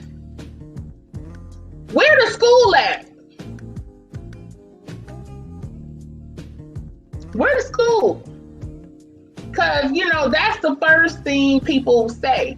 Now, for people who may be a little bit more casual, in terms of knowing Dr. Umar, they may not be as familiar with those elements, because let me tell y'all something. Dr. Umar, and Charlamagne mentioned it, he is a meme like no tomorrow. Like, people use him as a meme. Let me tell you something. My 17-year-old niece, okay, she be sending me little memes. She sent me a TikTok with, some one of her friends on there is doing a TikTok with using one of his memes and stuff. And so even these young people, like, they love using him as a meme for like the blackity black stuff, or like, pro-black things, or just whatever. And some people, as a mockery, whatever. People use Dr. Umar all the time. So, Charlamagne asked him about that. He kind of was like, it's good and bad type of thing. But yeah, so people go like us over here who are more familiar with Umar's journey and what Umar was claiming to do, which is that he was going to create this, the FDMG Academy, for boys, and he was going to create this academy that was going to be teaching, political education and all of the other elements to try to help build the community and all of that good stuff, right? He was talking some good stuff for years. I had the pleasure of interviewing Dr. Umar in 2015. That was much earlier on in the process. At that time, I was 10 toes down, you feel me? I was like, yes, Dr. Umar, I love you, Dr. Umar. And he was talking good stuff, and I was all in, right? And, then there was, some different things that had came out, like I mentioned about smashing the cookies, and then other, things that he said in different, lectures and stuff that people didn't like, and black people was trifling, all kind of stuff like that. So, and he just was constantly having all of these kinds of little scandals and things happen. And so over time, he was going big, go big or go home, right? And he was this university, I forgot what university it was supposed to have been, that was shutting down or had shut down. And he had all these big dreams and goals. And I donated to him as well. And he was, trying to get money from the community to help build the school and all of those types of things. He had claimed he had money on the table from I think it was an NBA player or somebody. When the thing happened with the cookies, that supposedly tarnished his image or whatever, they took the money, whatever, y'all know the whole drill. So that's kind of like a number one thing over people who know Dr. Umar, who's familiar. So let me just give you a little bit about the school, okay? And then Psycho won't play the clip, and then I'm gonna get into this other thing about certain points he made that are very timely, considering last night and just stuff going on. All right, so Dr. Johnson claimed that the academy has been completed okay? But he still needs some help, right? So he put it back on the community. He claims that one of his problems is he hasn't come across Black folks who are willing to donate their time. So we have to raise enough money to pay market value or market rate for those repairs. He estimated that he needed to raise about $300,000 in additional funding for work. His quote was, if we had some Black folks who were willing to donate their time, the school would be up and running in 3 weeks. Okay. He said that this is basically one of the psychological residuals of slavery. Okay. Then he went on to say, if I were Mexican, the school would be done. It's only because it's us that we don't take something like this as serious, right? So building a school education, Black people don't take that as serious. He said, it's not that Black people don't support other Black people. We are not used to being responsible for building our own institutions. If I was opening up a nightclub basketball league, I would have the support. Now he said that slavery stripped Black people of the natural desire to want to control your environment and your destiny. He talked about ethnic nationals coming to America, and the first thing they do is look for where we're going to build our first community. He said, our whole orientation toward life is different from other groups as a result of slavery.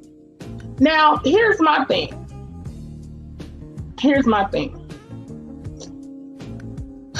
And if y'all remember a little bit ago, it was the whole grits thing, right?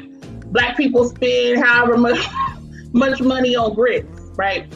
So here's my thing about Dr. Umar and some of these quotes that he said during the interview in reference to the school, okay? Because he said in particular, he needed pro bono services in the areas of HVAC, plumbing, and electric work so that it can be ready in 3 weeks. Okay, this is what he said. All right, so let me just address this real quick. So this is what I don't like. This pisses me off. I told y'all in 2015, I interviewed this man. He was talking in about the school. He was raising money then for the school. He had already been put it out there. Funds was already coming in. Everything was already, rolling, so to speak. You jump to 6 years later, okay? And now it's whatever other issue. And then everything comes back to Black people. Everything comes back to blaming Black people. It's never the fact that, maybe some people, were reluctant to donate or were reluctant to get involved for no good reason at first. Let's just say that. But let's also be clear in terms of the character that he's shown over these past years, a lot of people have withdrawn their support. Some of the things that he's done, some of the things that he says every time you turn around, some of his actions, some stuff looks kind of crazy. A lot of things I could say, I'm not going to fully go there right now because I do have some respect for the man and I do want him to be successful. But where's the introspection, right? Where's the introspection? And that's when, you can get into conversations about narcissists and the Derek Jacksons of the world, this narcissistic thing, it's all about them. But he's making it, I'm good, right? He's good. It's everybody else with the problem. And they're to blame why my school is not up and running. Not the fact that I've been involved in a lot of things. Maybe I'm not handling certain business correctly. Now, I will say this. There's somebody out there, some guy, I'm not going to say his name, and he's obsessed with Dr. Umar. And what I will say is, I did see through, somebody's video done on some of this, that there were Black people who were tradesmen, who were plumbers, who were people who worked in those fields in that area, who came and said, hey, I'll come in, or other areas close by, I'll come in, I'll do it for free. I'll work on the school. I'll donate my time and my skill to help what you're doing. And supposedly they couldn't get in touch with them. Supposedly things fell through. And there was a lot of other situations like that. And where is he taking accountability for anything he's done? Right? It's all Black people's fault because they spending grant money on the school for boys. Like, where is his accountability in any of this? So you just sit here and wag your finger at Black people, right? And that's what I don't like. People love to throw Black folks under the bus. Every time we turn around, it's our fault for everything. It's our fault for everything. What about all of the many Black people like myself who did donate to you? We're talking about 6, 7 years over that time period, Black people who have donated to you. Where's an acknowledgement from that? Every time I turn around, it's some video about grits. It's some damn video about a Louis Vuitton bag, and they buying weave, and they doing this, and they doing that. I mean, here's the thing. Black people care about their children and care about education and all of those things. But it is very naive to believe that people are going to not go out and purchase things that they've spent their money on, that they want to buy, just so they can not spend that money just to give to Dr. Umar. Will some people do that? Sure. Will many people do that? No. Let's just be realistic about it. You're not spending every dime of your money toward the school. You buy clothes, you buy shoes, you buy other things you want to indulge in. So, to me, it was just passing the buck. It was just throwing Black people under the bus. And we all know that some of the things that he said is true, right? But that doesn't take away his own accountability. Yes, we do have a lot of value systems that are different because of our enslavement in the past and how that has impacted us generationally. Yes, I would agree with some of those things. I would agree with, certain elements. But at the same time, when you say that Black people are not used to doing things or building things for this, I don't necessarily agree with that. Because one of the ways that Black people have made it through over the years is doing for self. A lot of people always say, Black people don't do for self. I disagree with that. Now, you can say that we could be doing more in certain ways, or more Black people could be contributing to this or that. But in terms of our existence, we've always still had to do for self. Nobody has given Black people anything. Nobody's given us anything. Everyone has taken from us. Let's keep it a buck. That doesn't mean, like I said, we can't improve in a lot of areas. But again, this castigating all Black people because he's mad that he doesn't have this overwhelming amount of resources for the school, I think that's bogus. I think it's bogus. I think it is narcissistic on many levels. And I think he should have sat up there and he should have took accountability for his role and why things are not better off where they're at, and him neglecting to, hook up with some of these Black tradesmen to help him with his school. So I'll pass the mic to Psycho if you want to say something about this, and then we can, get into the video or whatnot. But I just wanted to address the whole school thing. And by the way, like I said, supposedly he need like $300,000 more or something like that. Yeah, and he needs y'all to help him with HVAC, plumbing, and electric work. It's y'all fault.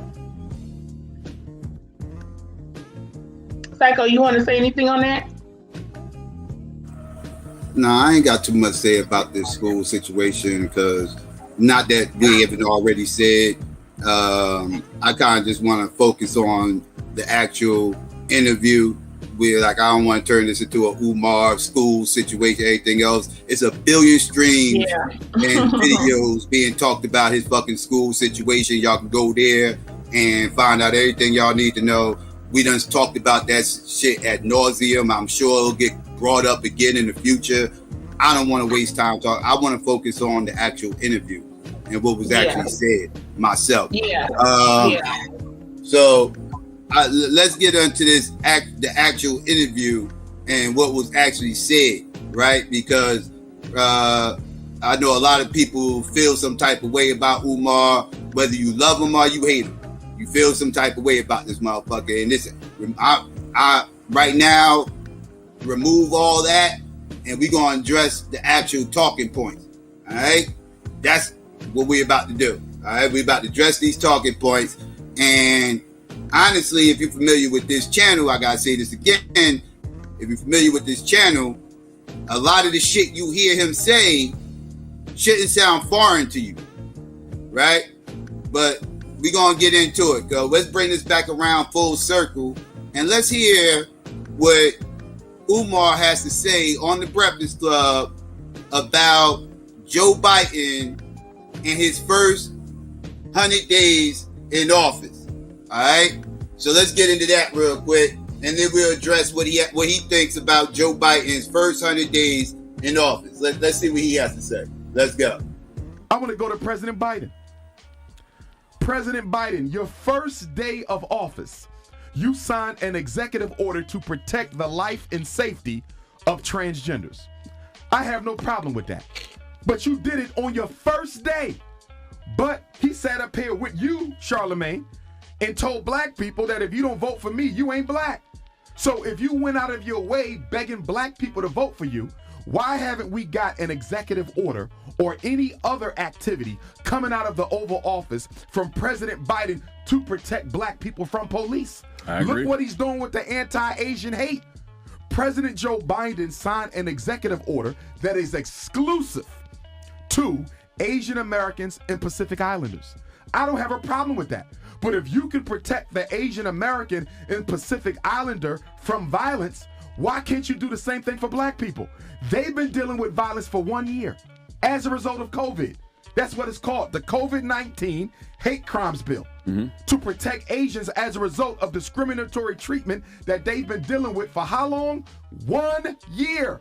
Black people have been catching hell for 400 years, and we have yet to get an executive order from Joe Biden to protect us from the police. And also, Charlemagne and Envy, to further highlight the racism of American government, the transgender executive order is not for people of color.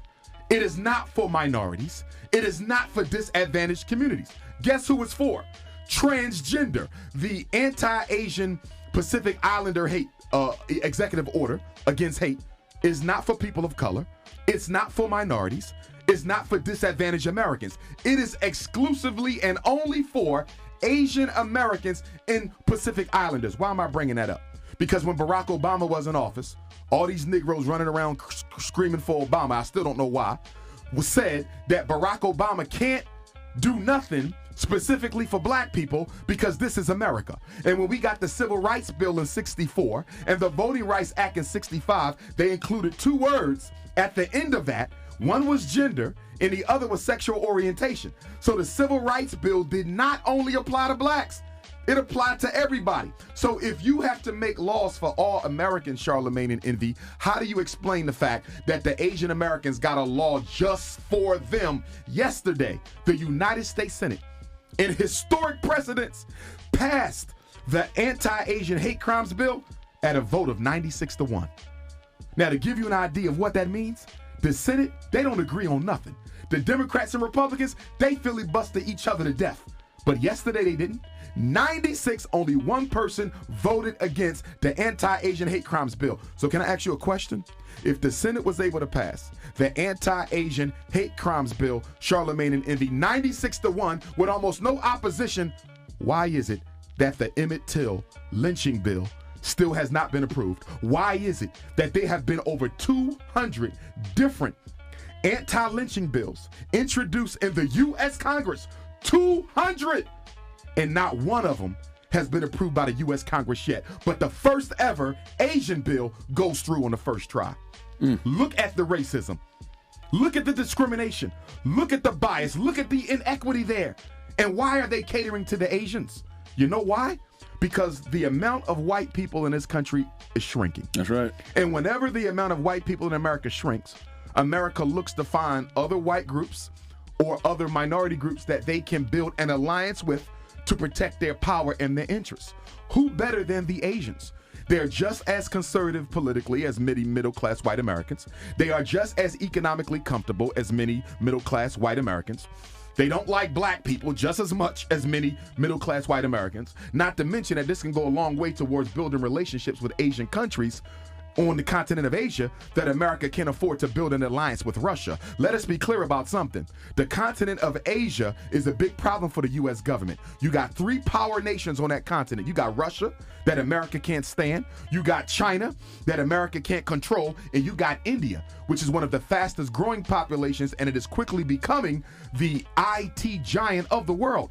Kamala Harris is not the vice president by accident. Kamala Harris is the vice president on purpose because America needed to send the nation of India an olive branch to improve their relations because America can't afford for India to get tight with China or Russia. This is politics. And they're going to use the Asians, okay, as probationary whites. They're going to upgrade them to probationary white status to make sure that they stay on the side of the white man and not go on the side of the black man. This Asian agenda is a distraction from the issues that are affecting black people. How do you sign an executive order for the transgenders, executive orders for the Asians? He has signed nothing for black people. And mind you, Envy and Charlemagne, there have been at least 5 notable police terrorism cases on Joe Biden's watch. You had the 16-year-old sister who was shot 4 or 5 times with the knife. And I don't want nobody to tell me that the police were justified. We're going to get to that. Okay, I got you. But the 5, her. And then you have Officer Nazario, the African Latino brother who was harassed by the police in his car. The lieutenant.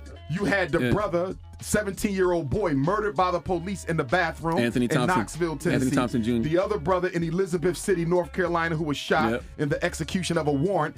And I'm missing some. Oh, Dante Wright, who was murdered, and she thought it was a taser. Tasers don't look like guns. Tasers don't feel like guns. They don't weigh the same as guns. And there's no way under heaven you accidentally thought a taser was a gun. But again, 5 cases, and the president still has not acted. The same president that told the Breakfast Club that if you black and don't vote for me, you ain't black. Well, why haven't you done anything for black people yet, Joe Biden?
God damn. Y'all can hear me now? Can y'all hear me now?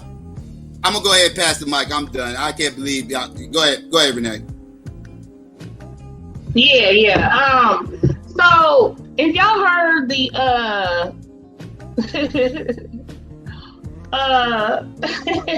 but yeah, if y'all heard the clip, which I know y'all heard the clip, let's kind of get into it. I want to give a little bit of context, right? So we know what's going on.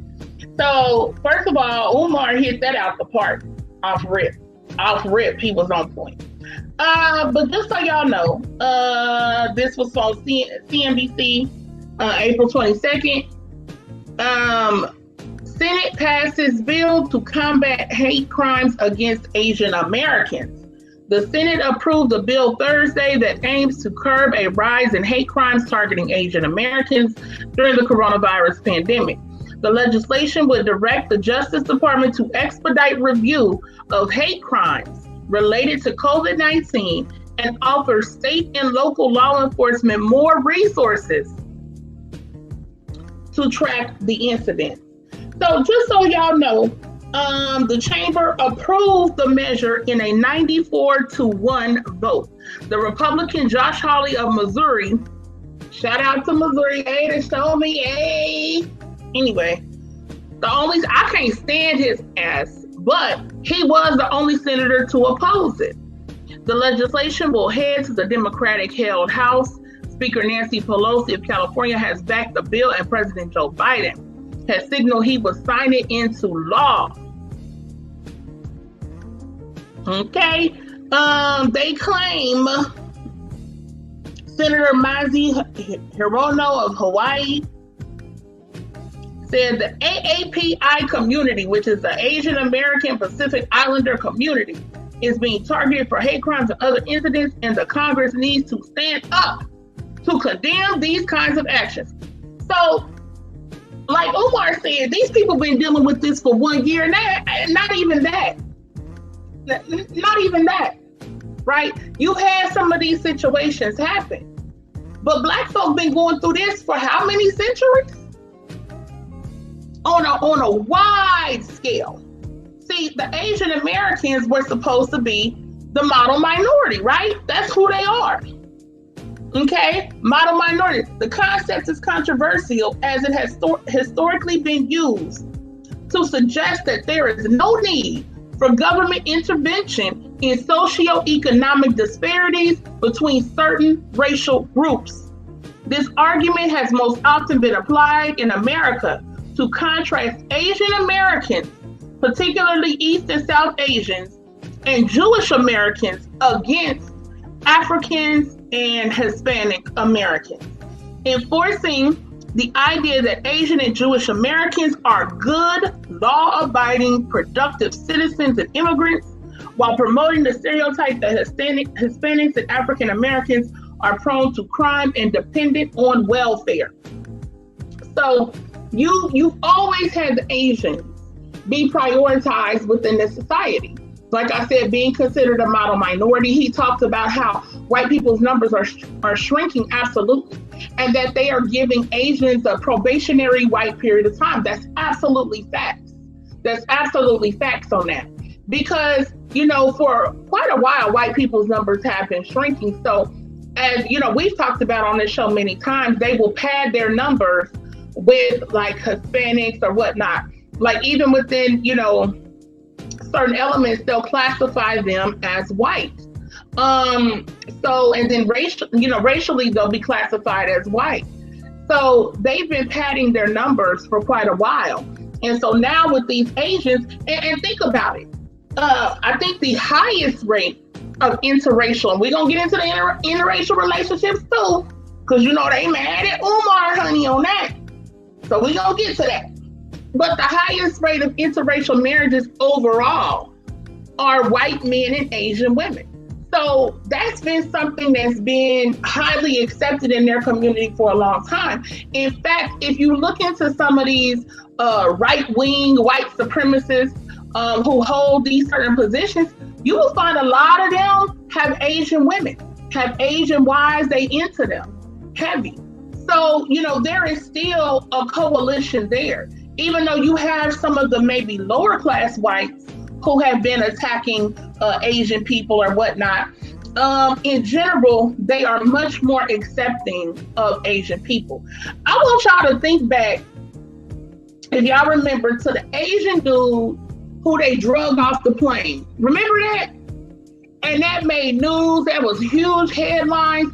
I forgot, he was Chinese, I believe, in China, or was he Korean? I can't remember, but whatever country, you know, that of his actual nationality or whatnot. But he lived in America. They spoke out. They was, you know, sending stuff talking to the government, and it was a whole big deal. Now, when you turn around and black people being drugged out of cars, drugged out of houses, beat up, shot, killed, shot in the back of the damn head, and everybody's supposed to stop what they doing for what's going on with Asian people. And let me just say this. I don't want none of my black people out here robbing and stealing, okay? I don't want none of my black people doing that, period. But let me say something though. If you black and you out here and you decide to rob an Asian person, and you decide to take some from an Asian person, baby, they gonna be putting this bill on you. Let me let you know that. It can't just be that you went and robbed a little Asian spot or an Asian person or whatever. And again, I'm not saying anyone should be doing that or supporting that at all. I'm just putting it out there and let people know. If something like that goes down, they'll easily try to spin that into a hate crime against Asians. They'll easily, because this whole thing is going to go through. So they'll easily try to put it up under that bill. So, and you talking about time, you going to get time. You going to get time. Because let's be clear, some of the incidents they tried to characterize as Asian people being attacked by black people was black people robbing them. It wasn't no concerted effort that we hate Asian people. We're going to get together. See, what we're going to do is you be on that side. I'm going to attack these Asian people. It wasn't none of that. Black people ain't done none of that. Everybody does that against us. We don't do that. We don't do that to nobody else. I'll say that.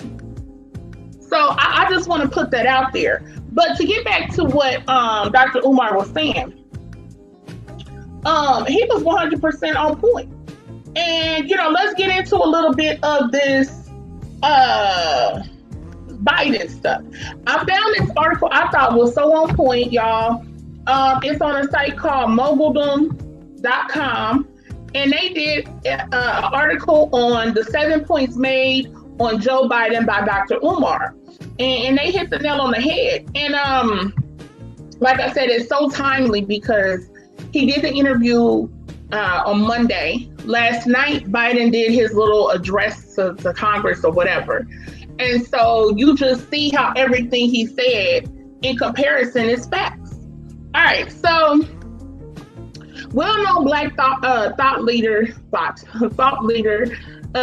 Umar Johnson recently had more than a few things to say about, some people do call him a thought leader. Anyway, a few things to say about President Joe Biden's first month in office.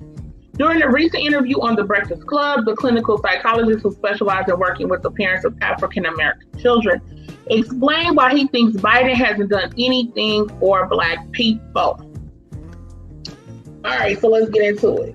Let me just say this little quote real quick. Somebody had posted this on Twitter, and a clip of Dr. Umar, and they said, "I hate when this man makes sense, because then I have to reevaluate all the other crazy he be saying." And that's facts. Like, like I said, even if you can't stand Umar, and even if you feel a type of way, you know, he was on point. He was on point. All right, so let's get into these points. Here are the 7 points Dr. Johnson made on Biden during the interview. Number 1, protection for everyone but black people.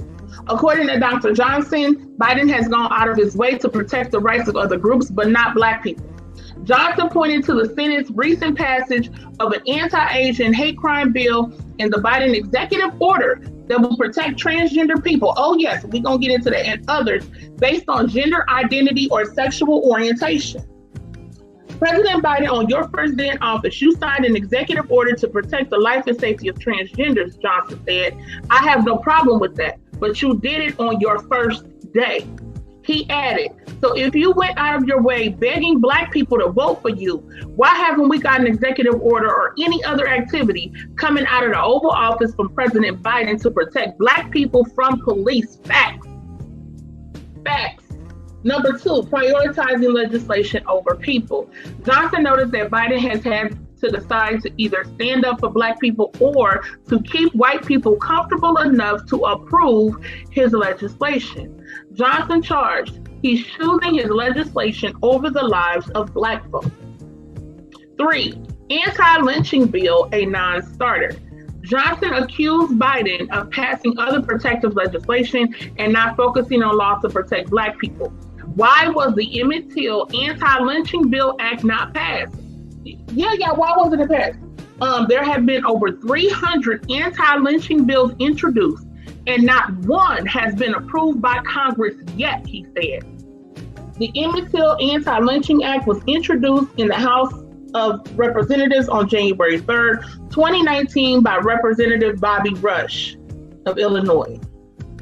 Number 4, catering to Asia. The U.S. needs to make nice with Asia, and they are doing so through legislation, according to Johnson. The continent of Asia is a big problem for America.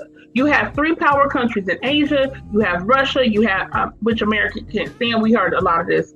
You have China, which America can't control, and you have India, which is one of the fastest growing populations and is quickly becoming the IT giant of the world, said Johnson. Kamala Harris is not vice president by accident. She is vice president on purpose because America needed to send an olive branch to India. I agree with that. Harris's mother was Indian. And that's the thing about it. She clearly looks more Indian and identifies more with that heritage, in my opinion, than Blackness. When you look at her, you don't see no damn Black woman. Well, she's not Black. Okay? So that's a plus for them.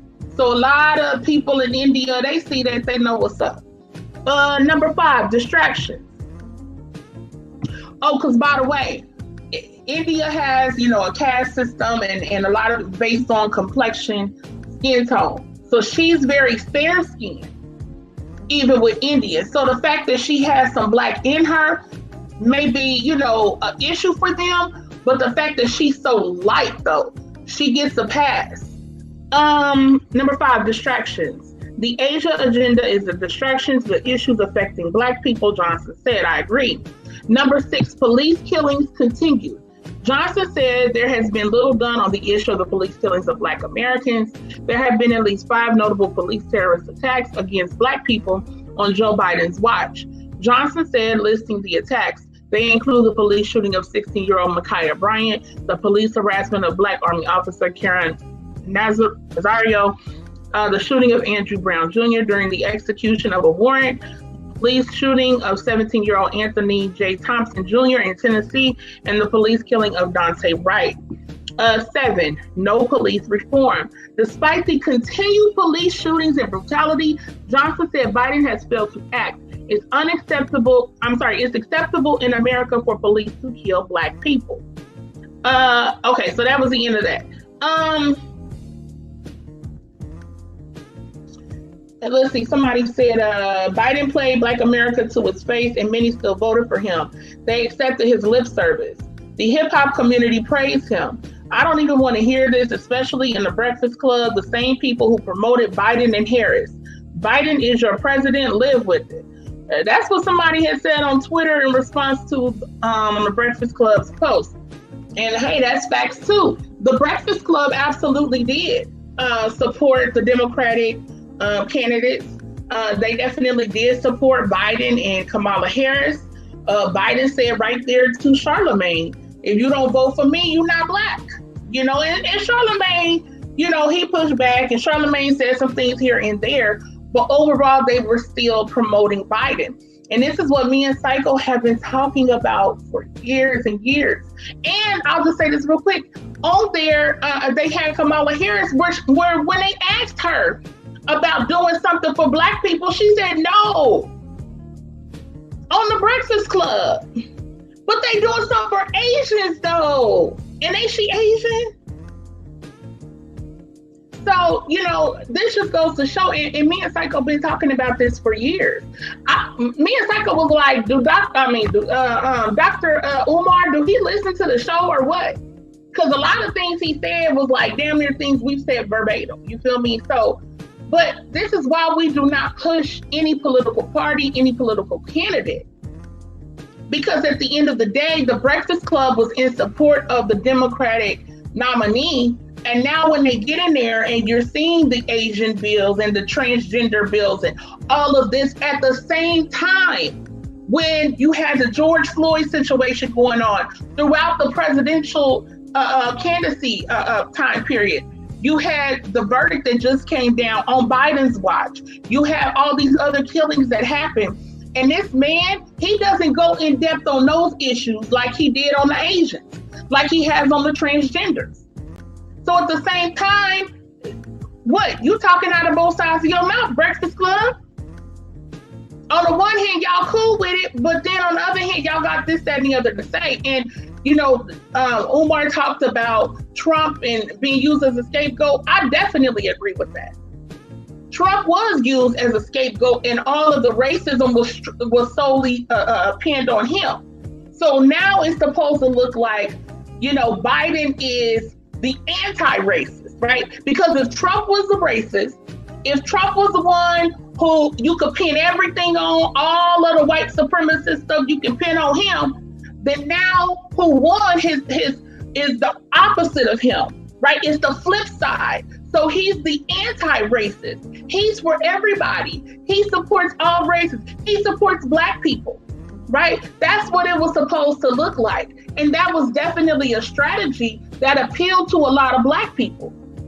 Because if you can just write off Trump as racist, then whoever else isn't racist. When they all racist. We've been saying that forever. And people just don't understand the different sides of the racist. The Republican Party, conservatives, and people like Trump are the much more overt racist, right? When he sits up and says, Black people have no other choice. When he sits up and tweets a video that says white power. When he sits up and tweets false racial crime statistics that came from a white supremacist website, right? You have the more overt side, and then you have the covert side, which is the Democratic Party, what they've always been, what the movie Get Out touched on. When you had the dude who was like, oh, I would have voted for Obama a third time, but yet he was the one killing these Black folks and setting these Black folks up. So I don't understand why we still haven't understood that dynamic. That's why, you know, and I went hard on Trump on the conspiracy shit, all of that Q stuff that all of these other, so many Black people fell in line with. And then we went hard against Biden because you got all of these Black people who are thinking Biden is the savior. He's the white savior. He's going to save you from Trumpism. He's going to save you from the MAGAs. No, because if anybody did any study, you would know that Biden was always a corporate Democrat. Biden is definitely a right-leaning Democrat. He was never really no true liberal. He definitely ain't no damn more progressive side. He definitely is not far left at all. At all. So he always wanted to bring down a sledgehammer on Black folk. You know, he's much cooler with the Mexicans and the Hispanics. He's much cooler with that. He's much more down for them. You know what I'm saying? He want to make sure they good and all that. And like Psycho mentioned, y'all probably didn't hear, but yeah, Biden wanted us to play nice with the Hispanics, play nice with the Latinos, right? Because they're the leaders. They're the ones who are going to be taking charge, and Black people stay where we at the bottom. So all of these Black folk who went and supported him and thinking that would somehow elevate Black people, you're sadly, you know, you're going to be sadly mistaken already, off rip. And the thing about it is, what makes it an even bigger slap in the face is that the racial climate during the pandemic, the racial climate leading up to the presidential election is what got him in. That got him in.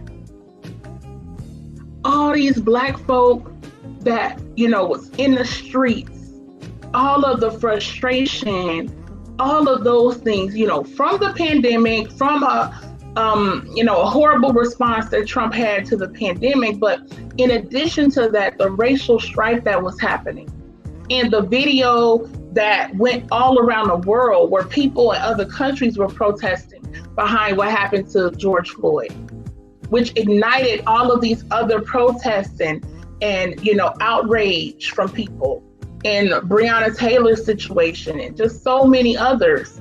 And the fact that helped get him in there, and you don't even bring that out. In your first 100 days, you're not making a concerted effort to do anything about the police. You're not making a concerted effort to do anything about law enforcement and how they are allowed to just sit up and kill black people. I mean, it took hell and hot water to get a guilty verdict on Chauvin. The whole damn world had to push back on that video for there to be any quote justice, and it still ain't gonna be justice for somebody doing 10 years. So, Umar was really, really, really on point with that. And like I said, Biden doing that speech last night, it just backed up everything 100%. So, but I'll pass the mic to Psycho, and then we gonna keep it moving to some other things that Umar had to say. All right, family, this is another clip right here that we wanted to get into, so let's get into it. Let me ask you a question, Dr. Umar. Are you totally against interracial relationships? I am totally against it, and I want to make sure you understand why. Mm-hmm. It's not because... Cut it out, Envy. Cut it out, Envy. Don't do that, Envy. I'm going to be having a serious conversation. We have a name for it. We have a name for it. Okay. The Snow Bunny Crisis. Okay. I am against the Snow Bunny Crisis. And I want your white listeners to understand. Because people be trying to say stuff like, he's the Black Hitler. I'm not the Black Hitler. I am in no way interested in hurting or harming the life of any human, white, Asian, Chinese. I believe in respecting everybody. Mm-hmm. The reason I'm against interracial marriage, Envy and Charlemagne, is because marriage is an economic contract. It's an economic contract. Most women do not marry down in status. They marry up. And if you don't believe me, show me a rich white woman married to a broke-ass black man. Have you ever seen a rich white woman marry a broke-ass black man? No, you have not, and you never will. Because marriage ain't about love, it's not colorblind, and it is totally economic. So if marriage is an economic unification and a contract, how can we, who don't have enough already, give so much to the white woman and to white people who have already taken too much when we got all these black women out here who will never get married? Only 1 out of every 4 black women in America will ever taste marriage, and half of them who taste marriage will be divorced within 5 years. If you want to save the black family, you have to protect it. And in order to protect it, you have to be against interracial marriage. You can't say, I love the black family, but I don't have a problem with interracial marriage. Interracial marriage is eliminating the black family because it is not providing our women with enough available and able black men to be their husbands. So it's not just white women. You just feel white women, Asian, everybody. Nobody should be marrying out the race because there's political consequences, DJ Envy. I'll give you one right now. Naomi Osaka. Am I saying her name right? The tennis sister. Mm-hmm. Naomi Osaka, yes. Naomi, I love the sister, right? She knocked off the greatest of all time, the GOAT, in Serena. But guess what? Who is she representing in the upcoming Olympics? Is she representing Haiti? No, she representing Japan. So here you have a half African sister an African sister because there's no such thing as half African. Our genes are dominant. So you got an African sister with a Japanese mother, and instead of going back home to your father's blood, Haiti, to represent the Africans in Haiti, you're instead going to represent the Japanese who've never done anything for black folks and are part of the Trilateral Commission with the American white power structure. But who taught her to play tennis? Did her Japanese mother teach her to play tennis, or did her black Haitian father teach her to play tennis? Her black Haitian father taught her to play tennis. It's the African DNA. It's the African ancestors in that girl that's responsible for her tennis success. But instead of representing us, she gonna go represent the Japanese. Well, this is what you got to deal with when you make mixed race African children. I think listen, hold on, baby. I think her case is a little different though, because she identifies fully as a black woman. She definitely does. So if you identify fully as a black woman, Charlamagne, why is she not representing Haiti? I get it, but that's a little asterisk. Because if because she's putting her money in the black causes, she puts her money in the black organizations. She got a black boyfriend. Like she stands up for black causes. See what Haiti going through? Oh, 100%. 100%. So do you know what? I don't even know if Haiti got a tennis team, so I don't know. To be honest with you, they don't have to have one. She will win the whole thing. But here's the point. If you look at the political situation that America and France has Haiti in, that they've been in since the Haitian Revolution of 1791, if you look at the fact that the children are being raped, robbed, stolen by whites, if you look at the fact that America and France have sabotaged the Haitian economy and the Haitian society, if Naomi was to represent Haiti one time, she can go back and represent Japan next time. But if she was to represent Haiti just one time, it would shine a light on all the injustices that the U.S. government and the French government are inflicting upon our brothers and sisters in Haiti, and it will demand from the international community some answers and some changes. She has a chance to almost rescue an entire nation of people, and she won't do it because she won't go into the Japanese blood. Then why she not doing it, brother? I'm not saying she hasn't. To be honest with you, she hasn't what? She not representing Haiti.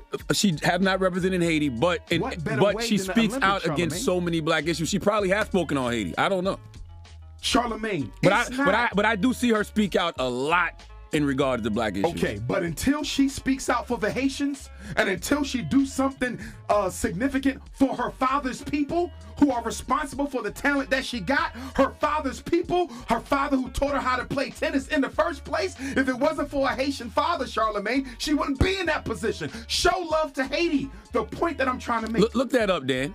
I'm asking the white man to look something up. I got you. Oh, yeah, because I'm sure I'm pretty sure I've heard her speak out against that. But the point that I'm making is if she represented Haiti in the Olympics, here's what I'm saying, Charlamagne. You can't take a small, soft act of activism and try to use that to replace a major, significant act of activism. You understand? Making one or two news bites during the context of a press conference is not the same as representing the Republic of Haiti on the international stage.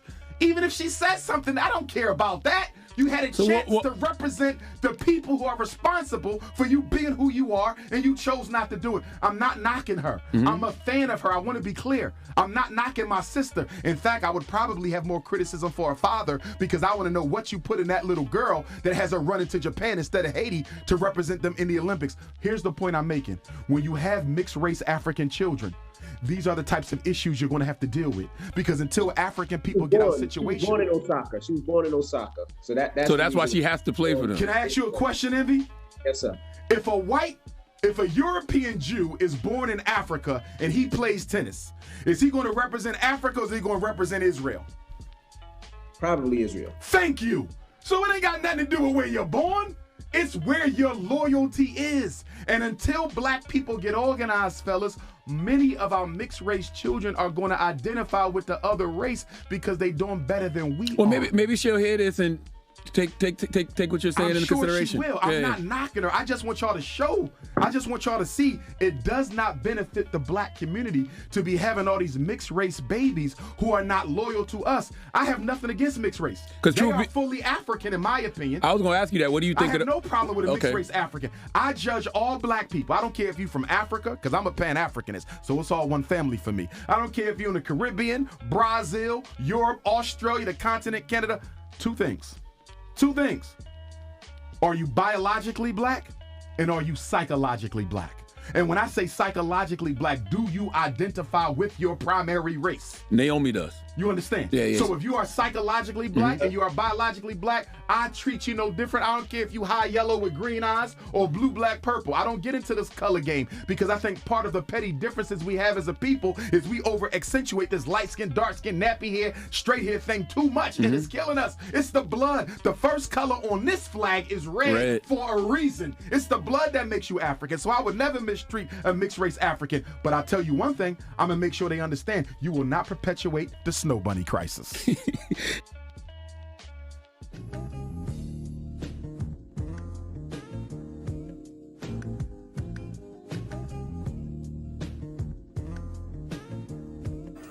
All right, they can hear me. Okay, they can hear me. All right, Renee, go ahead. All right, y'all. Ooh, Lord.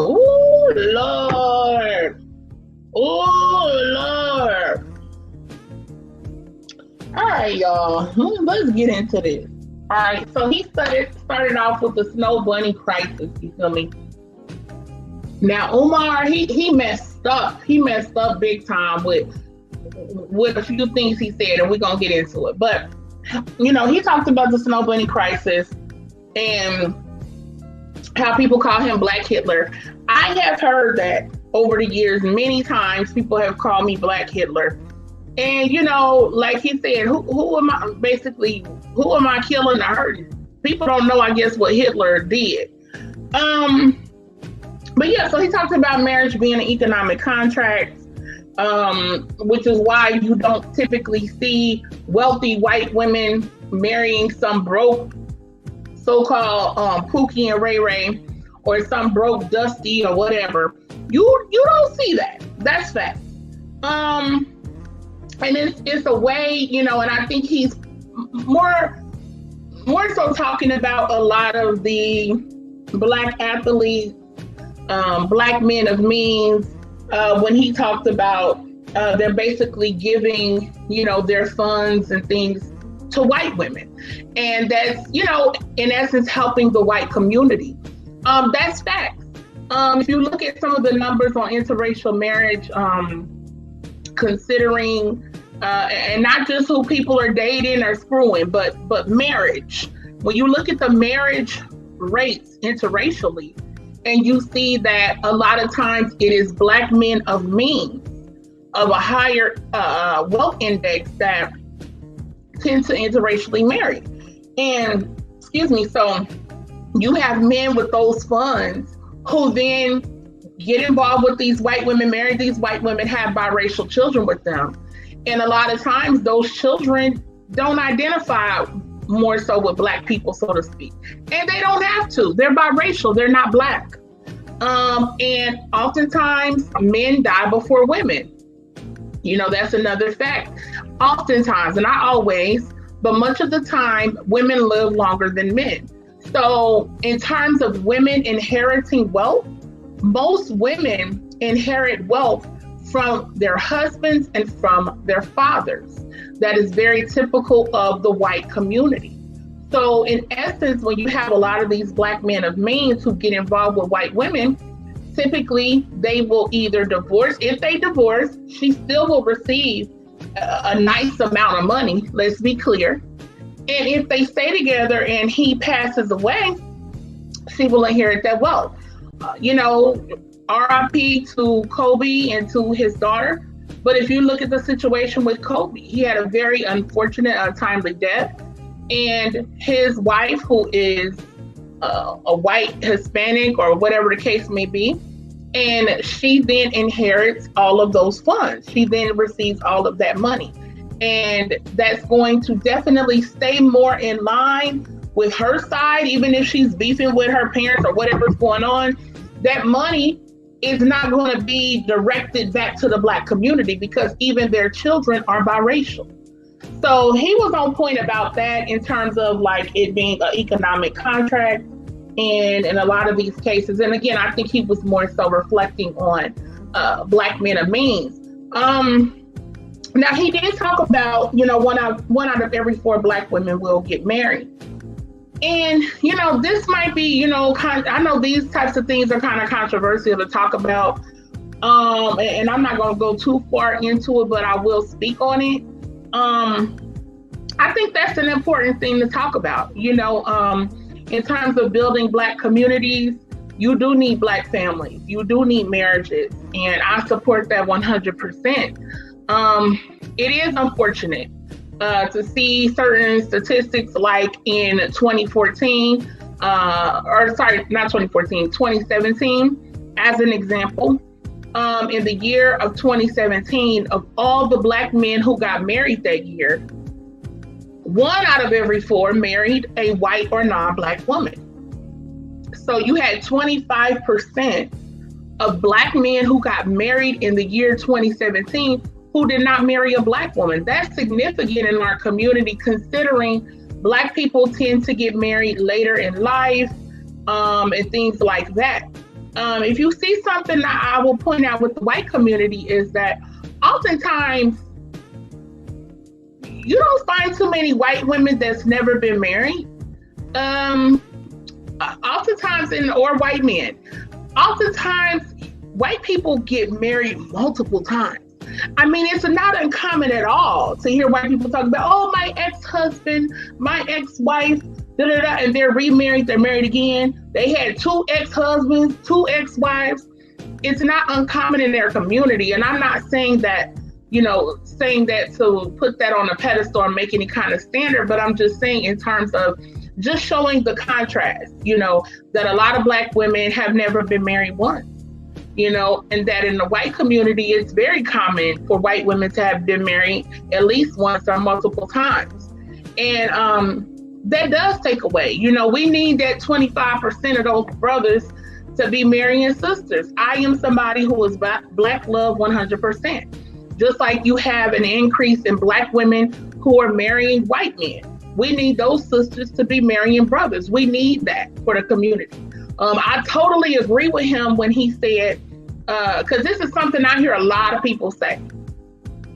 They will say they are in support of the Black family, but they'll say, I love the Black family, but I don't have a problem with interracial marriage. And that is contradictory. That's a contradiction. Because if you do really love the Black family and support the Black family, how could you be cool with interracial relationships or interracial marriage? So I think he hit that on the head. Now here's the thing. I am, totally for Black families, Black people being together 100%. I'm not going to go out and personally attack somebody because they're with another race. Do I approve of that? No, but I don't have to approve of it for somebody to be doing what they doing. It don't matter what I say. It's their own personal choice. I'm not de-policing nobody. I can't arrest nobody. I can't put nobody in jail. But it is my own personal opinion that Black people need to be with Black people, period. I draw the line there. I don't care who it is, what it is. I know people that's in interracial relationships. I don't support that. Moving on. Now let's get into it, right? He went there, y'all. So Umar contradicted himself so many times in that clip with this whole no such thing as half African, right? Now he says that, then turns around when he's talking about Naomi Osaka and slips up and says the half African. Well, yeah, exactly. She's half African, if you will. She's half Black. Okay, let's keep it a buck. Just call a spade a spade. And he said this BS about our genes are dominant. Can we stop? Can we stop with that? Can we stop with our genes are dominant? Listen, I don't give a damn how dominant your genes are. It takes 2 people to make a child. The child is still only going to get half of your DNA. They don't get more of your DNA because, quote unquote, you're African and African genes are dominant. No, they gonna get 50% from the quote African parent and 50% from that Caucasian or Asian or whoever. that's just what it is. We need to stop with this whole dominant thing. That's just a way to try to cover up the one drop rule, right? To act like you're setting your own standard and not the one drop rule. Because, you know, the genes are dominant. No, hell no. They still only got 23 chromosomes from that black daddy and 23 from the Japanese mama. I don't care what you say. And, you know, this idea that the genes are dominant, no, if that were true, you would not have white passing biracials, right? Because supposedly African genes are so dominant. Well, that should mean that that person should just straight up be black. Most biracial people have a pretty distinctive look to them. It's pretty distinctive. Sometimes you can be off, you can be wrong, but for the most part, biracial people have a certain look to them. Like an Alicia Keys, I like to use her for an example. When I look at Alicia Keys, I do not see a black woman. There's no way I would have ever saw her in person and said, oh, there's a sister. No, there's a biracial woman.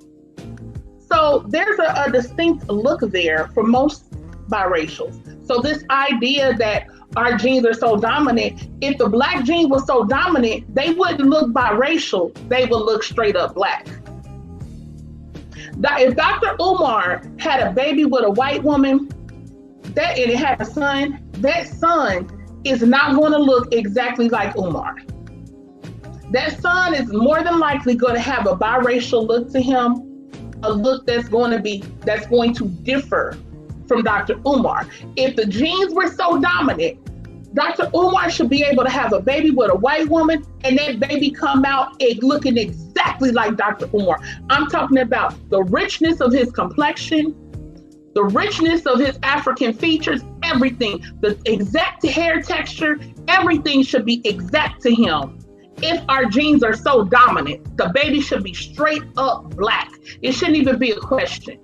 But when you look at Naomi Osaka, you can clearly see she has Asian heritage. I wouldn't just look at her and say, oh, dear, that's a Haitian woman. She looks to have Asian heritage.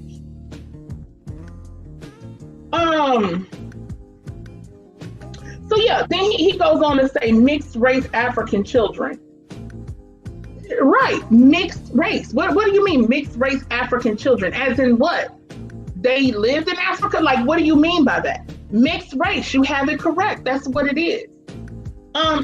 You know, Dr. Umar essentially was begging biracial people. He was begging biracial people to a certain degree. In talking about the Naomi Osaka situation, that this woman should be going for black people. And that's a major problem, something we've talked about for years. This entitlement. Many black people feel entitled to biracials, for biracials to claim blackness, to claim that they're black and be down with everything black. We gotta let that go. Biracial people are biracial, and she has every right to play for Japan. She was born in Japan and she's half Japanese. This man literally sat up there and said, I would like to talk to her father to know what her father put in her to have her run into Japan. What her father put in her was her mother. That's what her father put in her was her mother. She's half Japanese? Yeah. That's what he put in her. So if she made the choice to play for Japan and not Haiti, she has that right. She's of two races. What's the problem? Why is that an issue for Dr. Umar? You know, so essentially it is begging of biracial people to claim us. That's what he's doing, begging biracial people to claim black people. Because he already said it and made it clear, there's no such thing to him as a half black or half African person, right? Because our genes are dominant, so they're African. So he's already done made the claim on all biracial people, but he wants the biracial people to claim us.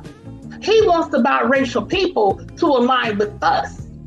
And that's a sad state of affairs. And I think it says a lot about our mentality, you know, and the mentality a lot of people have. Me and Psycho have faced so much backlash, people pushing back when we talk about how biracial people aren't Black, because the people that get the most upset are Black people. Not the biracial people, the Black people get mad when we say that. And why is that? Why are we so attached and so hell-bent on trying to beg biracial people or claim biracial people or feel we are entitled to them? Now, let me show you just how hypocritical, how contradictory this thing is, right? So Dr. Umar, opening up when Charlemagne started talking, he said, are you against interracial? I'm totally against all interracial relationships, right? That's what he said. But then you go on to say that it's no such thing as half African to you. So why are you mad at interracial relationships? If you claim all biracial people as African, essentially as being Black, and you don't make any distinction about them, it does not matter, they Black.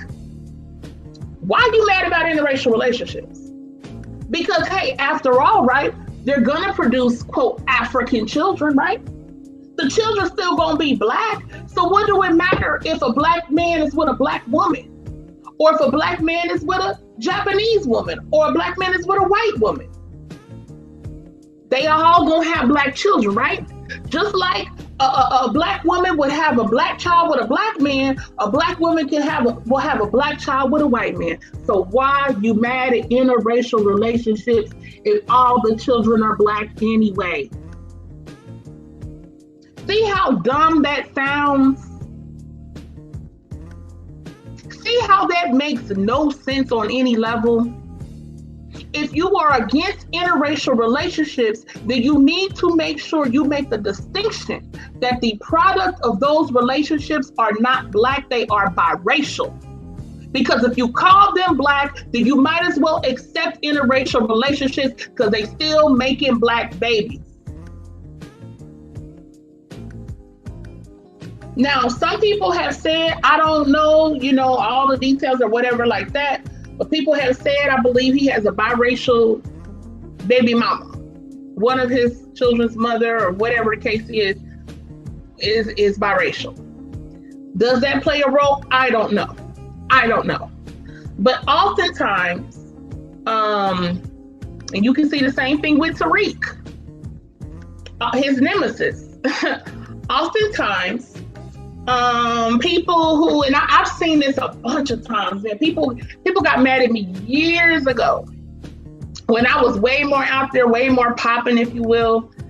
And I had put something up talking about how I've seen a significant number of, pro-Black people, thought leaders, people who, kind of make it their business to speak up and speak out with platforms, sizable platforms or whatnot. And I've seen a lot of them, and yes, it was mostly Black men. I've seen a lot of them with biracial women. A lot of them with biracial women. And I was very confused because I'm like, is it just something I don't know where there's more biracial women than there are Black women? Because it seems like these guys just always run into a biracial woman, right? Not to say it can't be organic, that somebody can't organically meet and it just kick off whatever like that. Of course, that happens. But there's a significant pattern. And there's so many Black women. There's so many single sisters out here. And I say sisters, 2 Black parents, Black mama, Black daddy, easily identifiably Black. And so many of these people end up with biracial women. It's like, well, damn, what, the Black women just disappear? I don't understand. I don't know what's going on. So some of them was, a little mad at me and things like that. People felt the type of way. You had, Professor Griff doing his thing. You had another person, I ain't gonna name him right now, they wife was straight up biracial, you honey, listen, okay? And I noticed that a lot of these people will speak against interracial relationships, right? But they partner biracial though. But your lady a product though. But your lady's a product of that though. Kind of make that make sense to me. Because if it wasn't for an interracial relationship, you wouldn't have your boo. Your boo wouldn't exist. So it's so much talking out of both sides of the mouth that goes on. It's so much of it. And that's why, people will use these types of things to say that that's why I don't support no pro-Black people, or that's why I don't,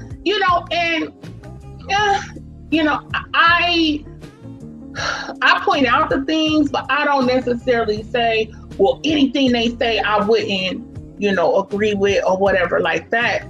But I can understand. I can understand because it is a lot of hypocrisy that goes on. We consider Malcolm X as Black, right? Because his mother was not white, his mother was biracial. And we consider him more Black than white. He had 3 out of 4 Black grandparents. 3 out of 4 grandparents were Black. Again, we consider him as having more Black than white. So in that sense, he's not the direct result of a white woman. The direct descendant of a white woman. It was his grandmother, or white man. His grandfather was white. And it was a product of a rape and all those kind of things, but not to say that factors, but we consider him more Black than white, long story short. But if Malcolm X had a white mother with all of his greatness, all of his intelligence, how prolific he was, all of the gifts he left to us, he would be a biracial man. I would not call him Black because of that. And he is also the result of a Black man with a biracial woman. And, I just want to say, I just do notice a pattern. And I'm not trying to, take shots or whatever, but, even, with his parents, his father was, I believe, a Garveyite, and he held certain positions, but he did end up with a biracial woman. I don't know. But anyway, in modern times though, people like Umar, Tariq, Griff, so many people, they talk all that good stuff. They talk all that good stuff, and then they talk about the interracial relationships, but they with the product of one, or they have children with the product of one. So it's just a lot of contradiction. So, so I'm pretty much past the mic. With Naomi Osaka, listen, let that lady do what she doing. That lady is biracial. That lady ain't gotta denounce her Japanese heritage for you, Dr. Umar. She ain't gotta denounce it for Haiti, for Black people in America, for nobody. She is both, and she can make the decision if she chooses to play for Haiti, America, Japan, whoever. And whatever decision she makes, she's entitled to that, because that's who she is. So we got to get off that stuff. We got to get off of that begging, and we got to get off the contradiction. If you against interracial relationships, why are you not with a Black person and not the product of an interracial relationship whom you're trying to pass off to other people as Black because you speak on Black issues? I'm gonna pass the mic.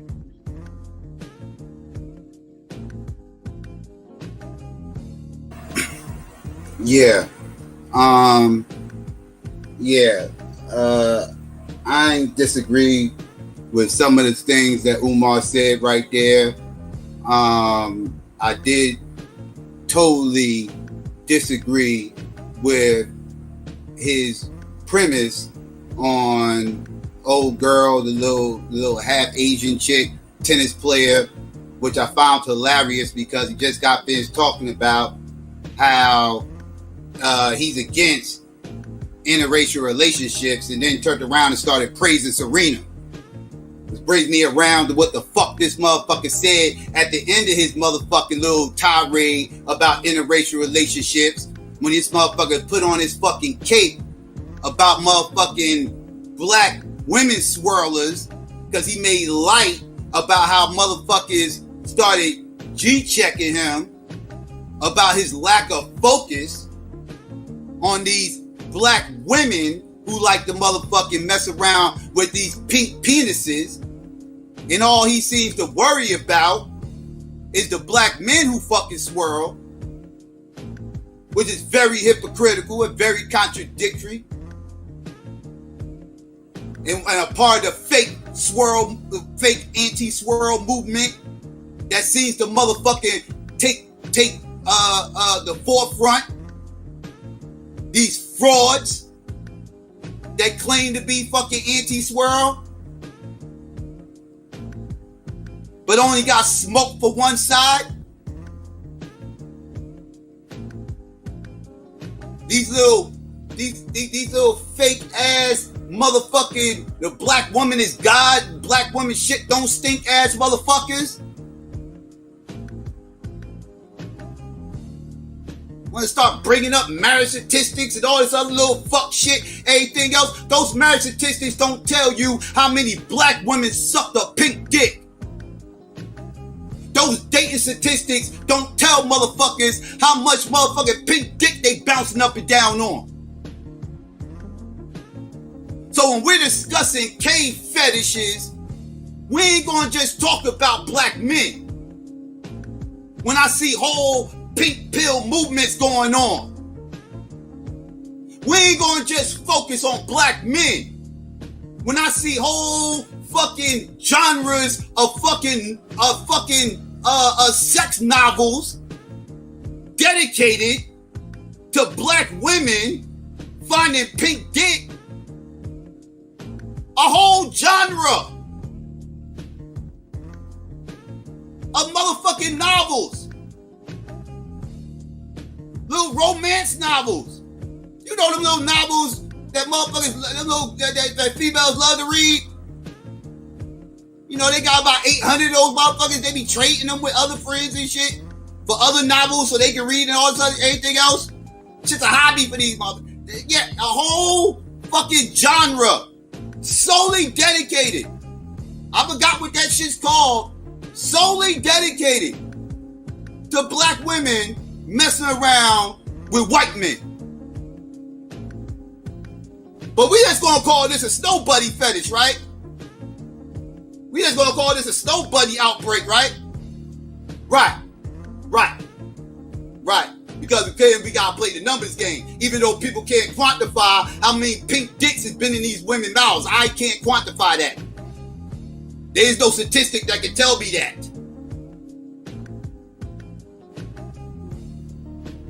Men by and large is more upfront about who they fucking, opposed to women who like to keep who they fucking on the DL. Whether it's black men, white men, Puerto Rican men, I don't give a fuck who it is. I'm not gonna play these little silly games. I'm not gonna play these little one-sided cave fetish games. That's what I'm not gonna fucking play. I'm not gonna turn a blind eye like I don't see what the fuck I see. I see cave fetishes everywhere. You fuckers ain't gonna convince me otherwise. Neither none of you motherfuckers. Y'all ain't gonna gaslight me. Oh, Umar.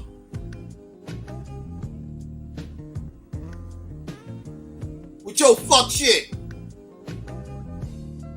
You ain't got smoke for both sides, shut the fuck up. If you motherfuckers one of these black is a mentality ass Negroes, you're a transracial ass Negro, shut the fuck up.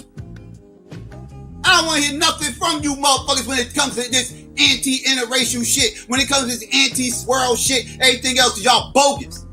Y'all full of shit. You ain't no better than these stupid ass birds out here who act like they fucking anti-swirl, but do the same shit you did on the fucking Breakfast Club and turn around and start caping for Serena.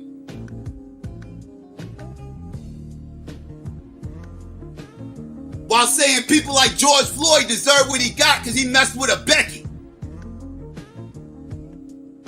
But they turn around and act like you anti. Go fuck yourselves. You ain't no better. You ain't no better than them other frauds. I'm calling motherfuckers out. Sick of this shit. Sick of y'all motherfuckers taking a real ass topic, a real ass conversation, and spinning that shit for y'all sick, twisted fucking narratives. Pandering to those black women with that dumbass fucking talking point. You don't shut your dumb ass up.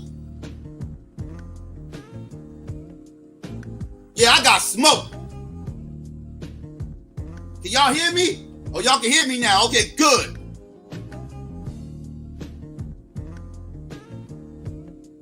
Miss me with that bullshit. If you anti-swirl, be anti-swirl. You gonna bang on those brothers? You better be banging on those sisters too. I don't want to hear you get on fucking the Breakfast Club and start making excuses. Start pink-splaining. Want to hear that crap? Get your dumb ass out of here. I know why the fuck you doing that shit. Gender hustling motherfucker. I know what the fuck you doing. Black woman is God ass motherfucker. I know what the fuck you doing.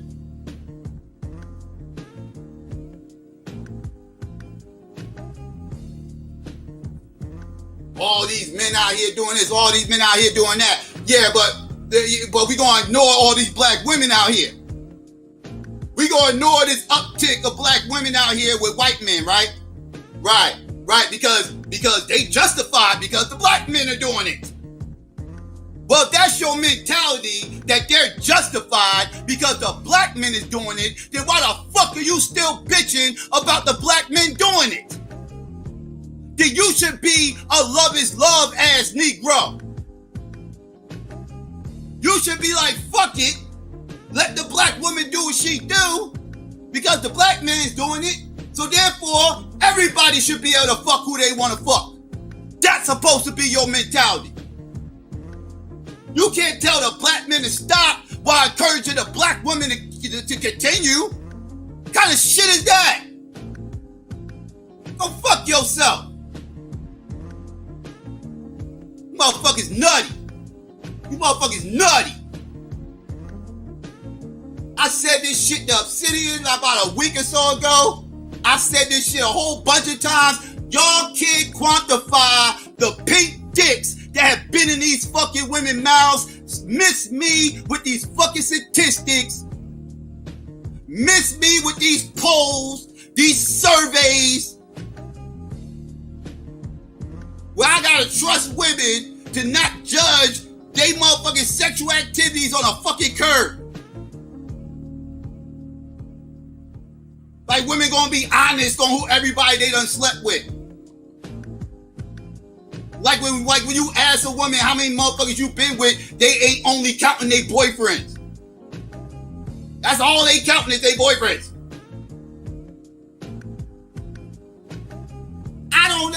I don't know what these dudes do behind the scenes. I don't know what these females doing behind the scenes. I ain't gonna make no wild ass claims that these men ain't out here fucking no Beckys. Cause I don't know what the fuck these motherfuckers doing when they ain't around me or whatever. I don't know what the fuck they doing. So mix me with y'all motherfucking some, I don't know, y'all telekinesis, what the fuck, whatever. Y'all mental telepathy that y'all all have with all the black women, where y'all all know what the fuck the black women are doing behind the scenes. Y'all, that's amazing, motherfucking. That is amazing. That is remarkable. That is impeccable. These special powers, these mutant powers that y'all had, where y'all just know all the black women, all the dicks that they done had their mouth, what race they was. That's an impeccable power y'all have. Please, miss me. Stop.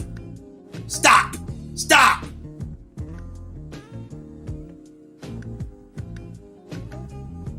It's fake ass shit. That's why half these motherfuckers who talk this shit, I don't even pay. Half these motherfuckers don't mind. I don't give a fuck who's saying that shit. Half these motherfuckers, because I know half of y'all full of shit. Half of y'all, this shit is subjective. You motherfuckers got issues with certain people swirling. I know you motherfuckers ain't really about that life. That's why I don't take you fucking serious. You motherfuckers got issues with certain biracials claiming themselves to be black. That's why he was on the Breakfast Club talking this black is a mentality bullshit. I need you to not just be genetically black. I need you to be black mentality and all that. Hey, get that mentality shit the fuck out of here. Black is black. Genetics, that's it. I ain't playing these little stupid ass games with you frauds. I ain't playing this motherfucking African dominant gene fuck shit with you motherfuckers. You either all in or get the fuck out. You hear me, frauds? You hear me? I hope you motherfuckers hear me. You either all the way in or get the fuck out. This movement is not for the weak.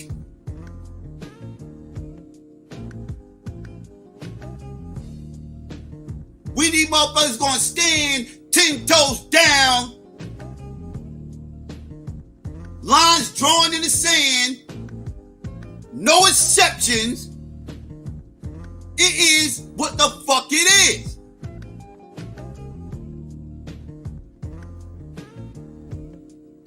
Sick of this shit. I heard that shit, I was disgusted. Hey man, yeah man, the brothers be hitting me up like, yeah man, why you never say nothing about these women who be out here swirling? Anything else that third? Like, yeah, I know that's right. Why don't you? That's a good question. Why don't you? I don't have no problems with the anti-swirl position if you really about that life. If you really standing 10 toes down, I'm all about that. I'm cool with that. But when I see frauds like this motherfucker who's pushing this feminine propaganda, this I can be anti-swirl but give black women a pass because allegedly more black men do it. You motherfuckers, when I hear you motherfuckers, man, listen, I want to fucking puke.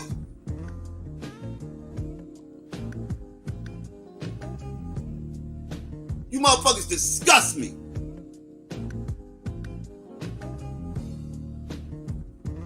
Stand on your shit, Umar.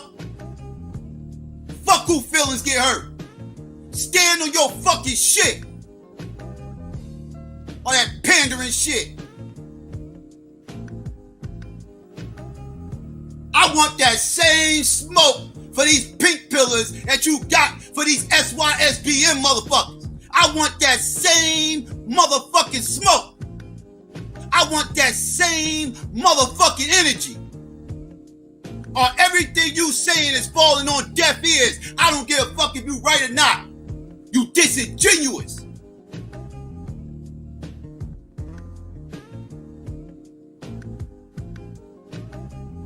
I don't give a fuck how right you are on your point. You disingenuous. So I can't take you serious. The message might be right, but motherfuck the messenger. Cause he ain't even believing the shit he's saying. He ain't even living the shit he's fucking saying.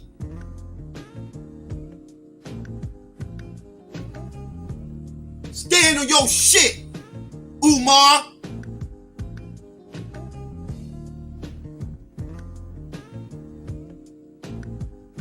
I'll go ahead and pass the mic. Dang, you all right? I'm taking deep breath, calm down now. But yeah, I totally agree. I mean, in terms of, be all the way with it. I don't support, because it is definitely a mentality amongst a lot of people. On the one hand, you have women who claim to be pro-black or whatever, but they don't have a problem with black women swirling, or they kind of brush it off, or things like that. And then you have, on the other side, you have black men who claim to be pro-black or whatever the case may be, but they don't have anything to say about black men swirling. They're like, oh, that's that man's wife, or that's that man's girlfriend, or I don't care about that, or things like that. So it definitely happens on both sides. Only thing I will say, not in defense of Dr. Umar, but just in certain part that he was talking about marriage, because he was saying that it's an economic contract. So in terms of family building community, that's what he was mentioning marriage, because he was talking about marriage being an economic contract and the money that's gained through marriage. Like he said, when people divorce, they don't go to court and say, give me my love back. No, they saying, give me my money, run me my money. And so in terms of the marriage rates, it is much higher for black men. So I think in terms of, he spoke directly on marriage and things like that. So I think that's more so what he was speaking about, aside from like knowing if somebody in their past has had sex with a white woman or white man, versus people who actually get married and make an economic contract with each other. And that those economic contracts could be with other black people helping to build community and build family. So I agree with both sides. I agree with that point, and I agree with what Psycho was saying as well, that it should be against swirling altogether. You can't try to make it look good for this side or the other. I understand the point he was making about the marriage thing, but you got to go hard on both ends of the spectrum. I know for a long time, people, I can remember back in the Blog Talk days, I remember doing shows specifically on black women swirling. I remember doing a show in 2016, early 2016, maybe February or March, and it was a sisters panel, so it was all black women, and the show was specifically addressing black women swirling. It was not about black men. It was not about black men being with other races of women. And one of the sisters, shout out to Sister Phoenix, I think she, a while back, I heard from her, and I think she had listened to the show, but she shared her own situation, which is that she had a baby by a Hispanic dude. And she talked about how, what happened with that, and the fact that how racist his family was, and, how things didn't work, and how, bad things were. I want to say, I think they did get married, but it was for a very short period of time. And later, she developed a more pro-black stance. She later got married to a black man, and everything. And, she later became very much, into pro-blackness and being natural, things like that. And she said, you know, my son is not black. My son is mixed. He's biracial. You know, and that's one thing, you know, like I told her, you know, I appreciate her saying that, because far too many black people do get in relationships with other races of people, have children, and then say the children are black. So I remember her definitely saying that her son, I don't, you know, try to say he's black because a black boy would have two black parents. But he's biracial, but, you know, she tried to teach him in certain ways, but he's not black. And she was sharing her experience and basically warning black women about, you know, you don't know, it's a whole different world. And, you know, how these people are. And I remember doing that show specifically for the sisters. And, you know, talking about the fact that it was so much. I remember at that time it was really kicking up. That's when things were kind of things were kind of starting to get rolling with this whole divestment kind of thing, and the whole swirling thing. I think the one chick was, you know, already kind of out there, because at that time I contacted that chick like 3, 4, 5 times, and I'm talking about, this is back in the day. This is like 2016, y'all. Actually, I contacted her first in 2015, I remember. And one time I got a response from her, and it was something like the CK lady. And she was like, I'll get back with you, or something, whatever.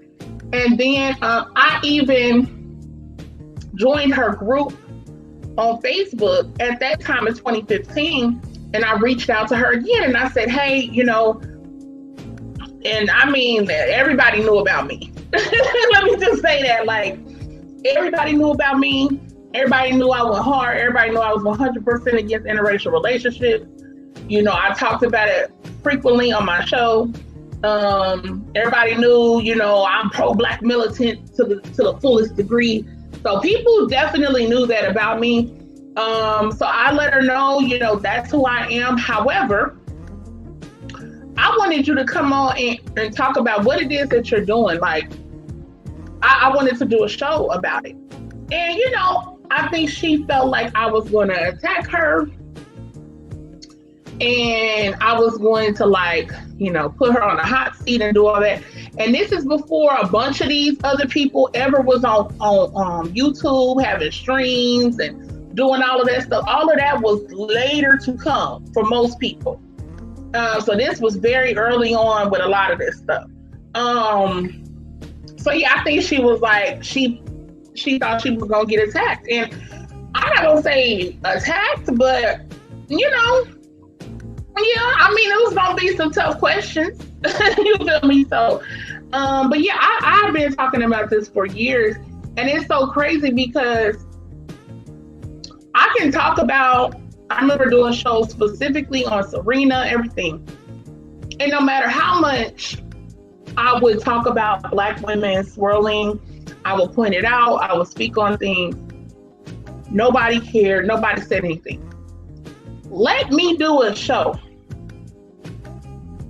talking about black men and interracial relationships, like us, and I usually didn't do like just a mass thing. It usually would be a catalyst. So somebody in the news who said something, did something, whatever, and I would touch on that and speak on the larger issue. Let me do that.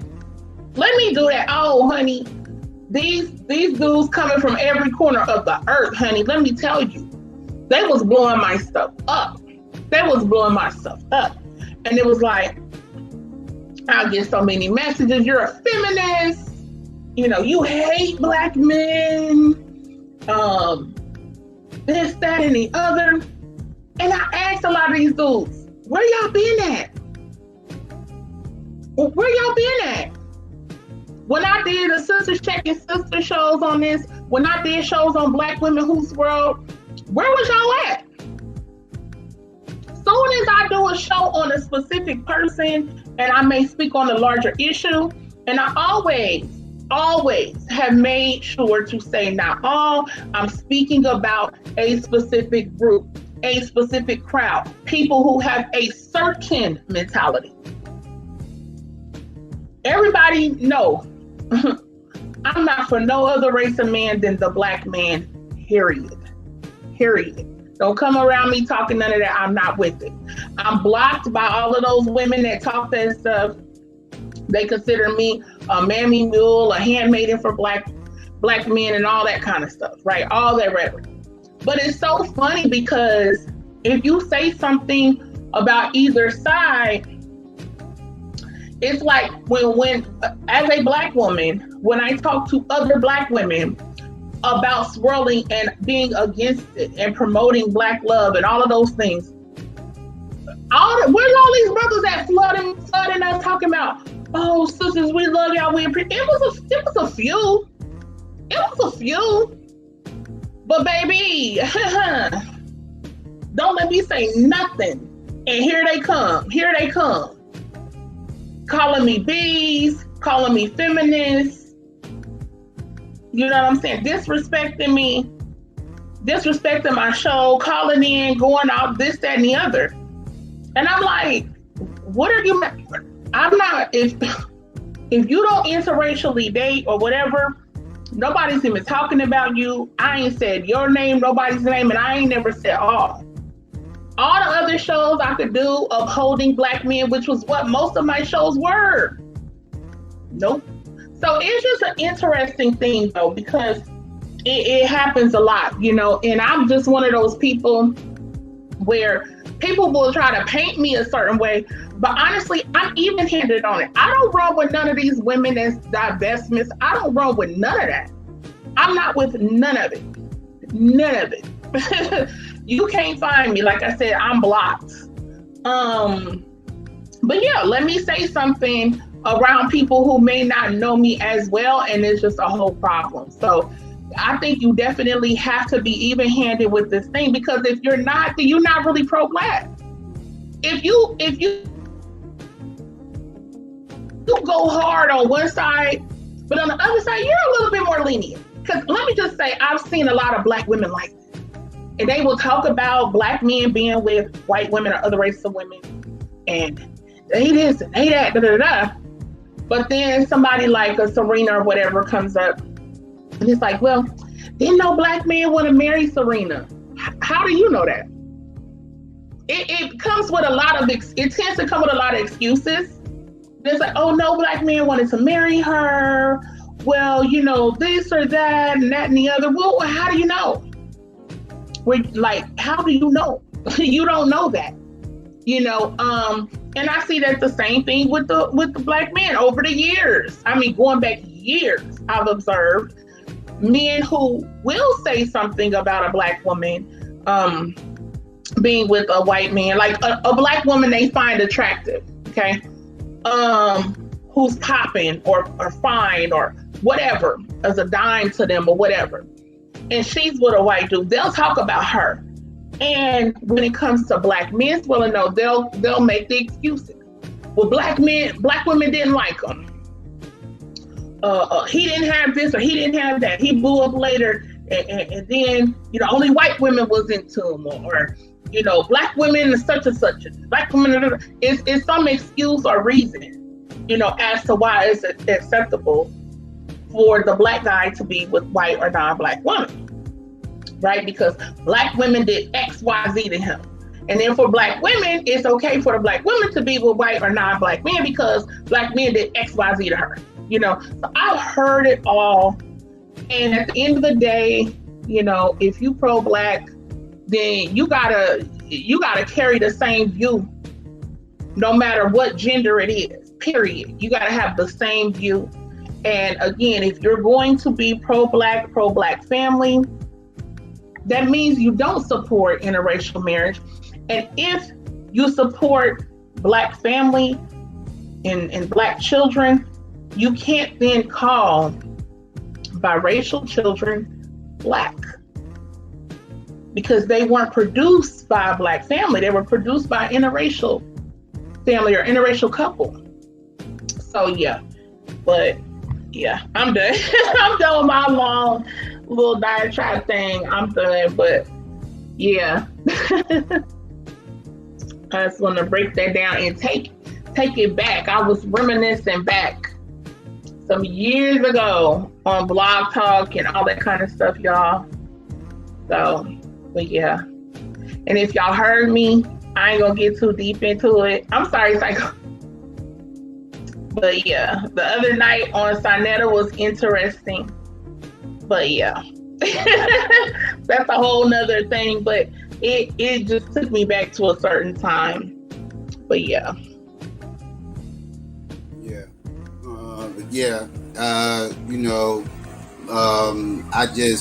I just get annoyed when I hear this one-sided shit with this swirling shit. I've been calling this out for years, and I just noticed, like in the anti-swirl movement, there's hyper focus on the black men and passe attitudes to the black women, and that annoys me. And that annoys me to no end, because again, why the smoke for the black men? Because if the black woman's excuse for swirling is that black men do it, and we shouldn't say nothing to the black women, then why are we saying anything to the black men? Because you're taking away the black woman's excuse to swirl. It's not like you're going to say something to the black woman swirling if black men stop. If black men stop swirling, black women ain't going to stop swirling because black men stop swirling. Like, this is a myth. This whole idea that all of a sudden, if black men stop swirling, black women will stop swirling, that is a myth. Who created that lie? Who created that fantasy? That ain't going to happen. So if black men stop, now what? The black women doing it. And then it's going to be, okay, well, yeah, the black women still doing it, but that's because the black men been doing it all that other time. They just making up for lost time. You got to let them breathe a little bit. It's all a little silly ass shit like this. Like, the premise of it is dumb as fuck. Like, why are you anti-swirl? I had to ask these one-sided motherfuckers, because I know why most motherfuckers are anti-swirl, because they gender bangers. Most motherfuckers are anti-swirl because they gender bangers, and they like to use this as a gender banging talking point. So they use this to attack black men, right? And a way to excuse black women, right? It's gender banging fuck shit, right? Because again, why are you anti-swirl? Because if you're anti-swirl the way for the same reasons I am, which is racial genocide, which is squeezing out the quote-unquote dominant gene that you motherfuckers always talking about. If it's about that, and that's what it's about with me, if it's about that with you, then you wouldn't be passe about these black women doing it. It wouldn't matter if black men was doing it 100 times more than black women.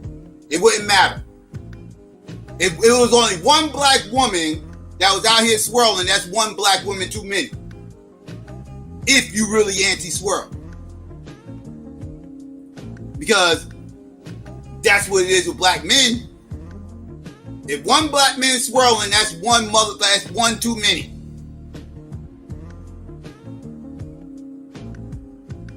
Right? That's what it is. So we gotta stop. I'm not playing these little silly games. I'm just not playing these little silly games. This is why I gotta call these motherfuckers out all the fucking time, because nobody else seems like they willing to do it. I see a lot of these motherfuckers running around here pushing feminist propaganda, scared to call these motherfuckers out, so I gotta do it. Somebody gotta do it besides these manosphere motherfuckers, because ain't nobody gonna take them motherfuckers serious. Because a lot of them ain't nothing but a bunch of whiny ass motherfucking Negroes crying about women 24/7, so they just gonna take what they say with a grain of salt. Somebody who really holds this position for real, needs to call out the other side as well.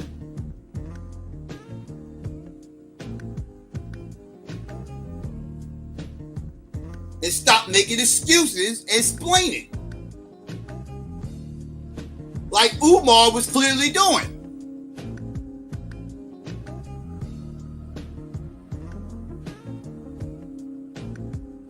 I don't give a fuck.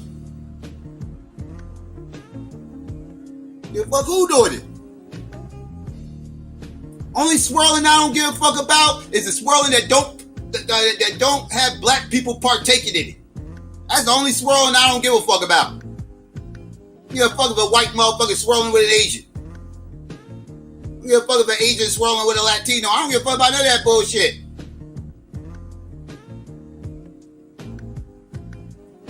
That's the only swirling I don't care about.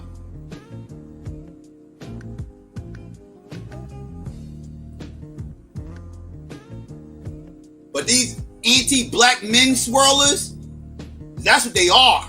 They're not anti-swirlers.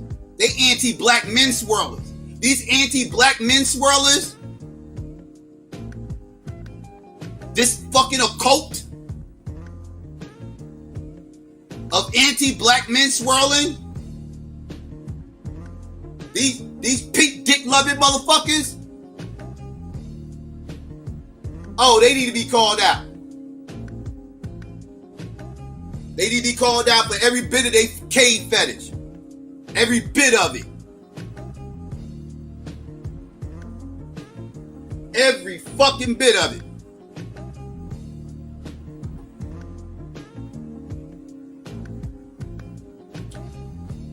That's just what it is. I got so annoyed at the end of that interview. So annoyed. It's some fuck shit. It's some fuck shit. The hell is he talking about? And you on the Breakfast Club with this bullshit?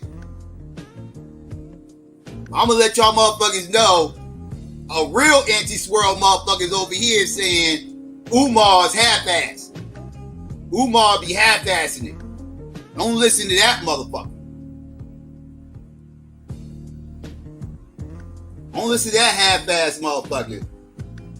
If he ain't got the same smoke with black women that he got with black men, don't listen to that motherfucker. Don't listen to him.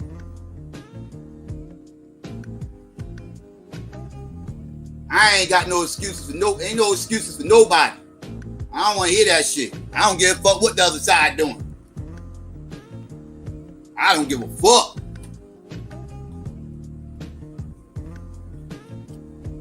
But they over there doing it though. Yeah, and I'm calling them out too. So why I'm calling them out for doing it, you over here doing the same motherfucking thing. So now I look crazy. Calling them out, wagging my finger at them while you behind my fucking back doing the same fucking thing. Telling me don't turn around. Just focus on them wagging your finger. Don't turn around, don't worry about what we doing back here. We alright.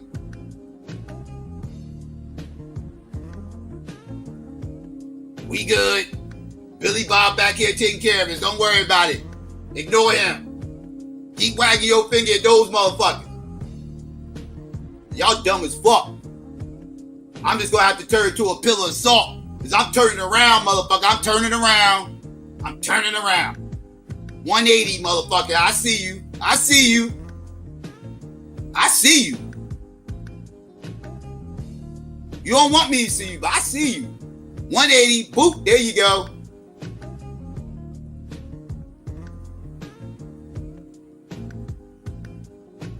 Fuck that. I ain't gonna be that motherfucker. I ain't gonna be that motherfucker. I refuse to be that motherfucker. Ain't gonna have me believing dumb shit. I see what the fuck I see. I know what the fuck I know. And I know this ain't just a black man problem. No matter what the propaganda will try to convince you. No matter what the propaganda machine will try to convince you, this is not just a black man problem. What's going on is the black man is being penalized for having a higher success rate. That is what's going on. But this is a problem all the way around the board.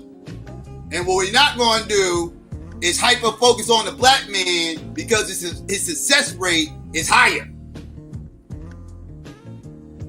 That's what we're not going to do. Wow. No comment. I'll pass the mic. Nah, I don't have nothing else to say. I mean, I'm going off marriage statistics. Ain't that what the marriage statistics say? They success rates higher. That's what the marriage statistics say. Ain't that what it says? That's what the marriage statistics say. Their success rate is higher. That's what that tells me. That don't tell me the attempts are higher. That tells me the success rate is higher. That's what these numbers tell me.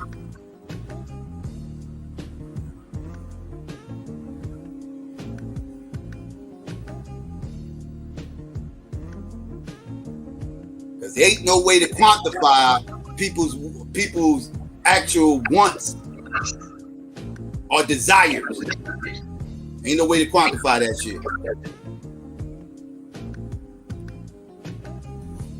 No way. So you can tell me who's more successful based on marriage rates. Yeah, black men are more successful at it. And they getting penalized for it. Because ain't no motherfucking way you're going to tell me that those marriage statistics is proving me that black women do not want white men. That's not proving that.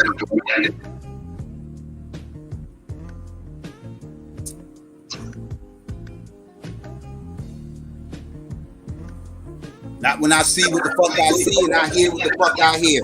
All I hear is motherfucking black women putting white men on a fucking pedestal, comparing black men to fucking black women. The white men 24/7.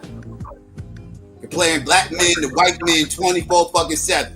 Always making white men the fucking standard of every fucking thing. Of success, of excellence, of power, of dominance, appearance. That's all I hear.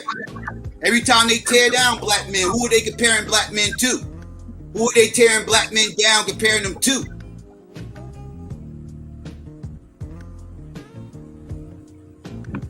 That's coming from somewhere.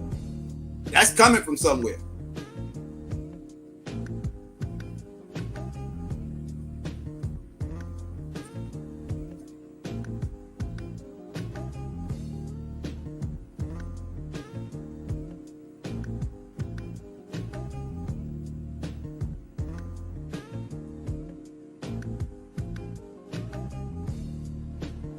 That's just real.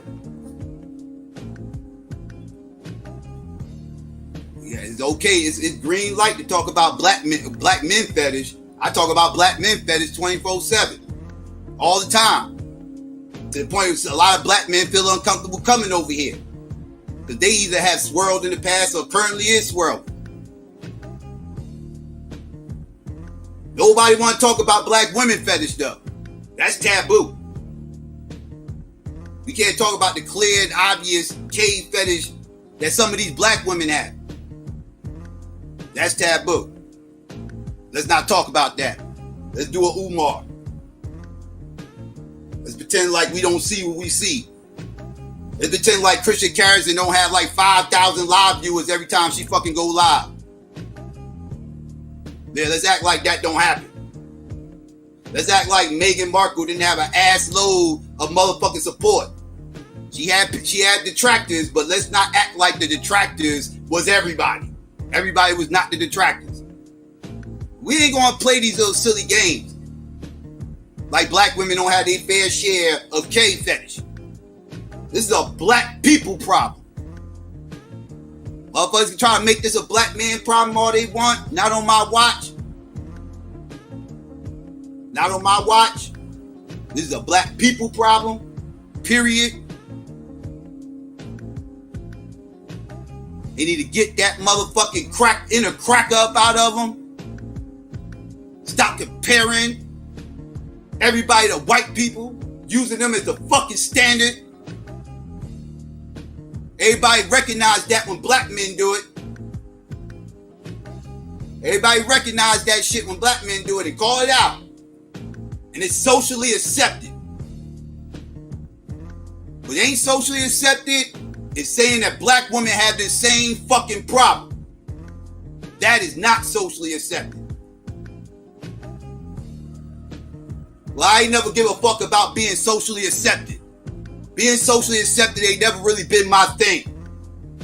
I can give a fuck what the hell is socially accepted. Facts over feelings.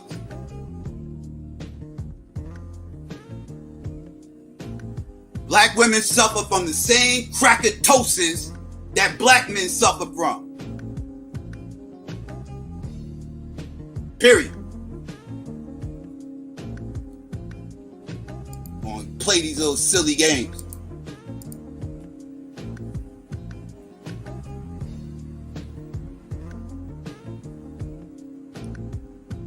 Anti-swirl for real.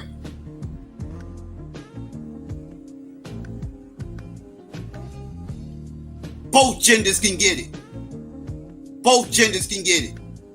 All you motherfuckers with y'all cave fetishes can get it.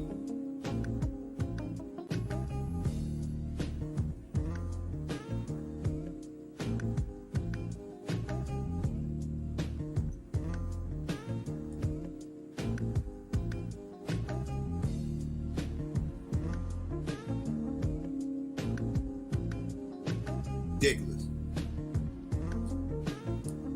Triggered the shit out of me. Fucking Umar lost his fucking mind. So sick of that fucking talking point. Oh, but they call out black women. They don't call out black women because black men do it. Stop. Stop. Stop with the explaining. Stop the excuses. Ridiculous. Oh, well, they can do it because the black men do it, blah, blah, blah, blah, blah, blah, blah. They shut the fuck up about the black men. They shut the fuck up about the black men. Let motherfuckers like me handle this motherfucking shit. Shut the fuck up, man. If you think it's okay for her to do it because he did it, then shut the fuck up. That's the same equivalent of, oh, well, it's okay that this person cheated because the other person cheated. Nah, motherfucking, both of y'all had the game fucked up. If this motherfucker cheated and then you cheated, that don't make your cheating cool because he cheated. Both of y'all had the game fucked up. If you knew you was going to cheat and everything else, then you was on some vengeful, you was on some vengeful shit. So pretty much people are saying it's okay to do the swirl as long as it's vengeance. As long as you swirling out of vengeance, that's cool. That's what motherfuckers is telling y'all, brothers. Brothers, that's what they telling you. As long as you're swirling out of vengeance, it's cool. Right? Right. Now, with that being said, how do y'all know these black men who swirling didn't have a black girlfriend at one point in time that cheated on them with a Billy Bob? Does that make his swirling cool then? Is his swirling then cool if he had a black girlfriend who cheated on him with a Billy Bob and now he's fucking with a Becky? Does that now excuse his motherfucking swirling? Because he did it out of revenge. According to your logic, revenge swirling is cool. Revenge swirling is fine. Revenge swirling is excusable. Okay, well, if that's your position, then if you find out a dude is swirling and his reason for swirling is because his black girlfriend had cheated on him with a Billy Bob, then y'all can't say shit to that dude for having a Becky, according to your logic, because he swirled out of revenge. And that's cool.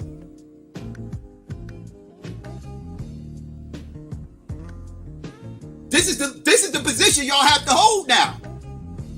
This is the position y'all have to hold. You see how this shit works? You see how this shit works? I'm sure you don't, because y'all don't want to see shit on only y'all only see shit on one side.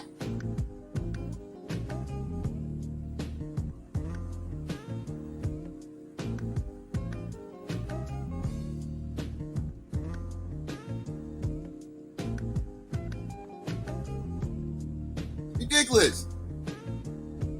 such thing as vengeful swirling. That's the same thing talk about this vengeful cheating shit.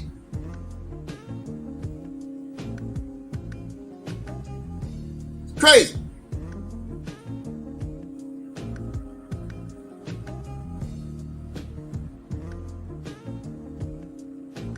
Crazy.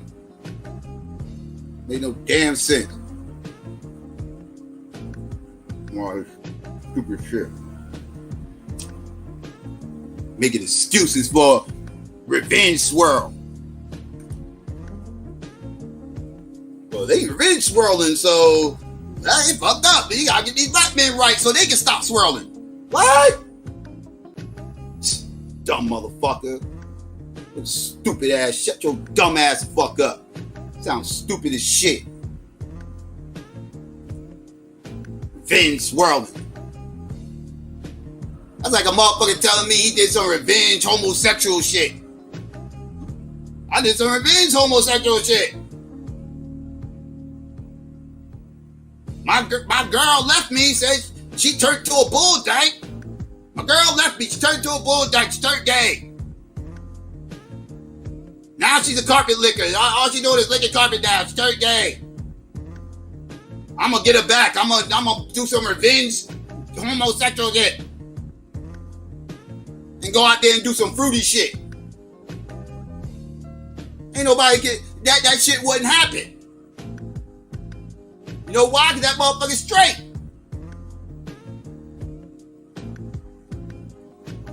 That shit don't even compute to do some revenge homosexual shit. That shit don't even compute. But y'all make sense out of this motherfucker revenge swirling shit. Y'all motherfuckers do mental gymnastics for that fuck shit. Stop. Stop. Stop. Stop. Stop. I'm sick of it. Stop.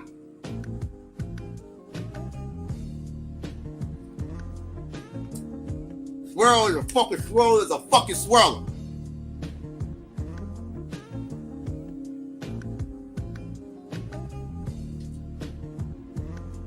Goddamn excuses. I'm sick of the excuses. Motherfucker, sick of that shit. Wait, weak ass excuses. Always rolls back to what black men doing. Always roll back to what black men doing. Ask a specific question about black women and they had to roll back to what black men are doing.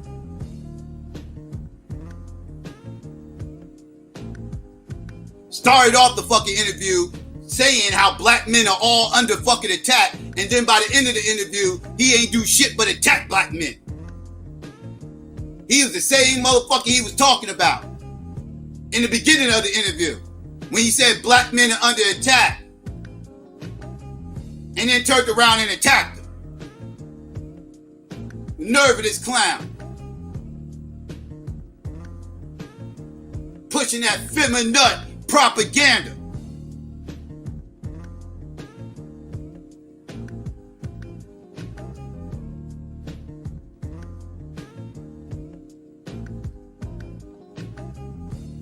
Ridiculous.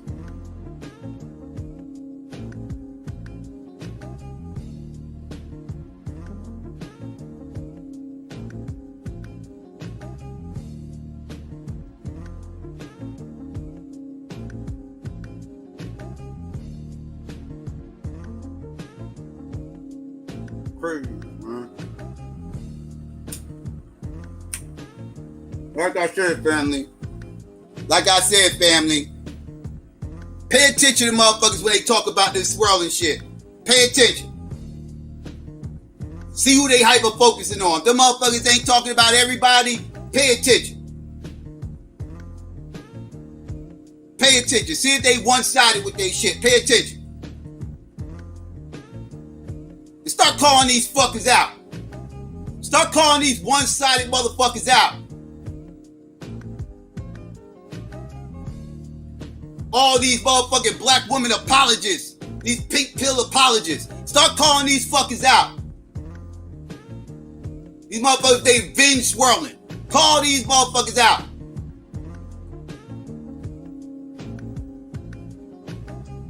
Challenge them on their dumbass fucking logic. Make them make that shit, make them make it make sense to you.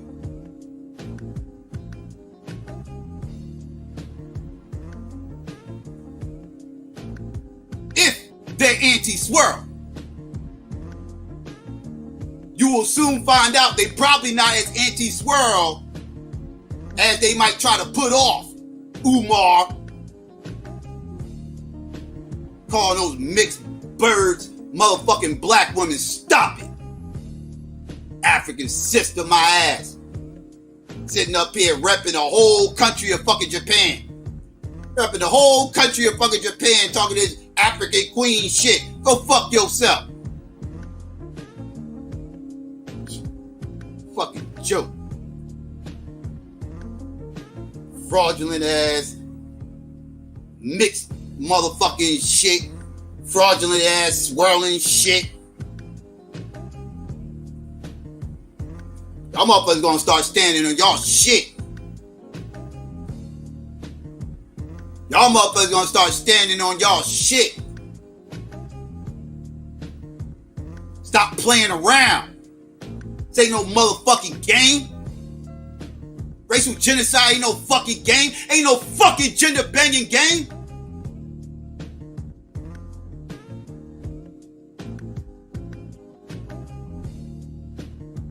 We fucking ourselves out of existence. Y'all want to play those silly ass gender banging politics. Playing around.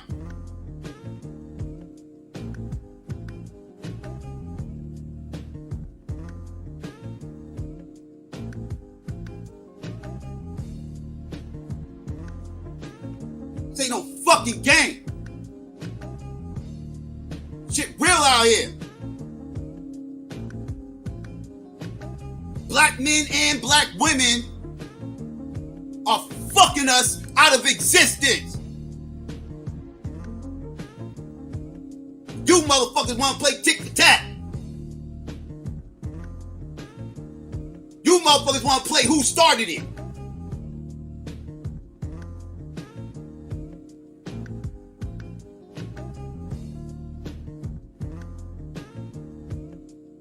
I'm not in this shit to play that little silly ass game. I'm not in here to motherfucking terrorize motherfucking black women. I'm not in here to terrorize motherfucking black men. I'm in here to terrorize these motherfucking racial genocidal ass fucking swirling fucking cave fetish loving ass motherfucking Negroes, regardless of gender. I'm not in here for this gender banging politics. I'm not in this shit for that.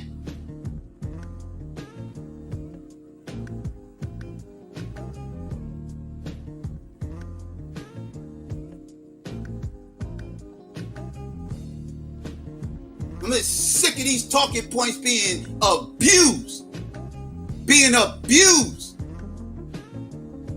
by people who just want to spin narratives. I am sick of this shit.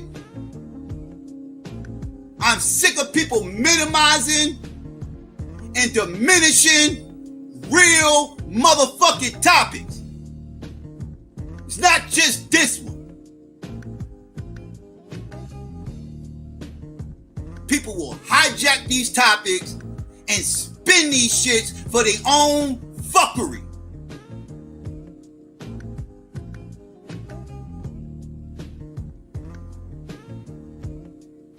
Just so they can play their little stupid ass online games.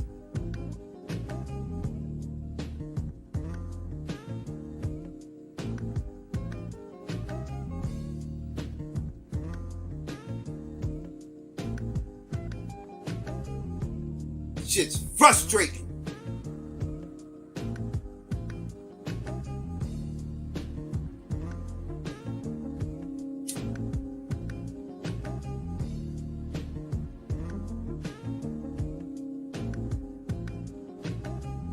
Time I fucking turn around, I fucking green light on motherfucking black men and goddamn thing. This fucking shit's annoying the piss out of me.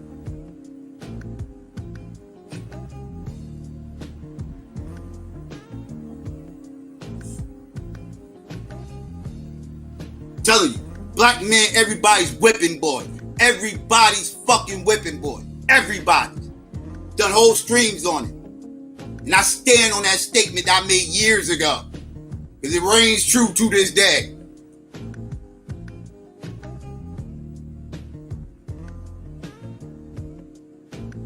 Nobody gets smoked like black men for doing the exact same thing that black men do. Black men get smoked, more smoke than anybody. With anything. More than they get for doing the exact same thing.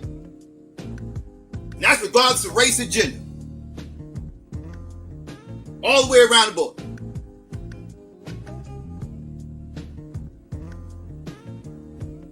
Every time something goes wrong, people try to find a way to make it black men's fault.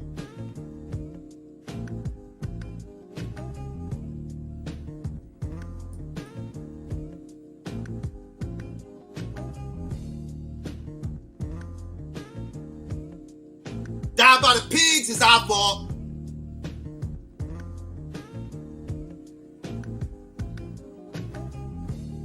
Somebody got elected in office, it's our fault.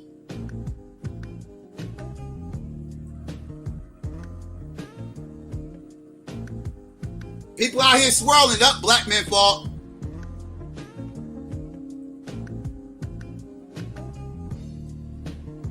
Look at all these bitch kids out here and everything else. Biracial way back. Oh, that's because it's black men's fault.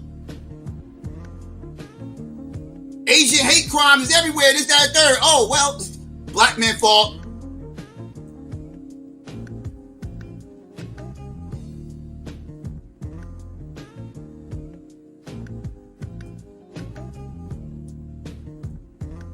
They say black people, but they mean black men.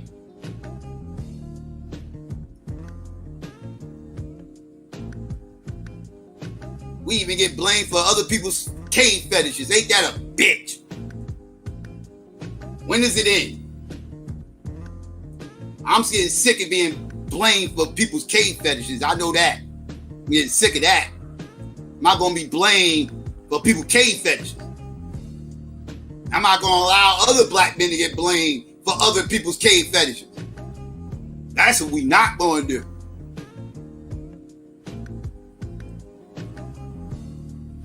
I don't sit up here and blame black women for black men's cave fetish. So what I'm not going to do in return is blame black men for black women's cave fetish. I don't do it on the flip side, so I ain't going to do it on this side either. It ain't the opposite gender's fault that you motherfuckers want some pale pussy and pale penis. Stop blaming the other gender.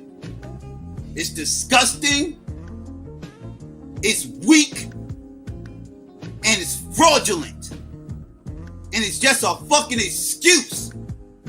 A pathetic one at that.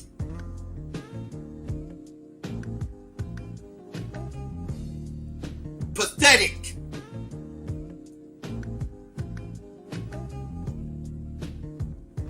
I've never gotten up on here and blamed black women for these black men out here swirling. I have never done that. Find the fucking audio, find the fucking footage.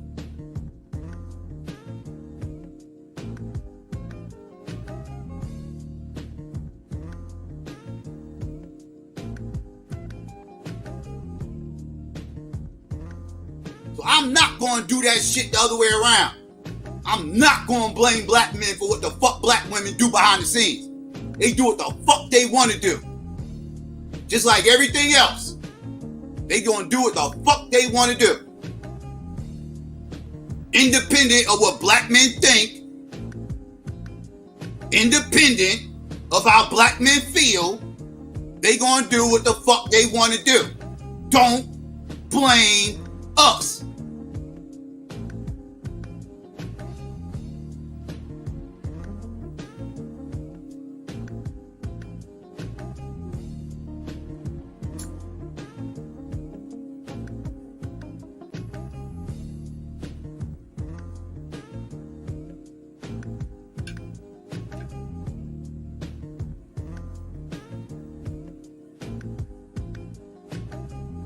Anyways, I've been ranting for a minute. like I said, this whole Umar shit triggered me. My apologies, family. This whole Umar shit triggered me. I'm just so triggered by this topic of this one-sided, it's okay for black women in this world because black men do it. And I'm just so sick of that excuse. I just had to go in on that because I can't.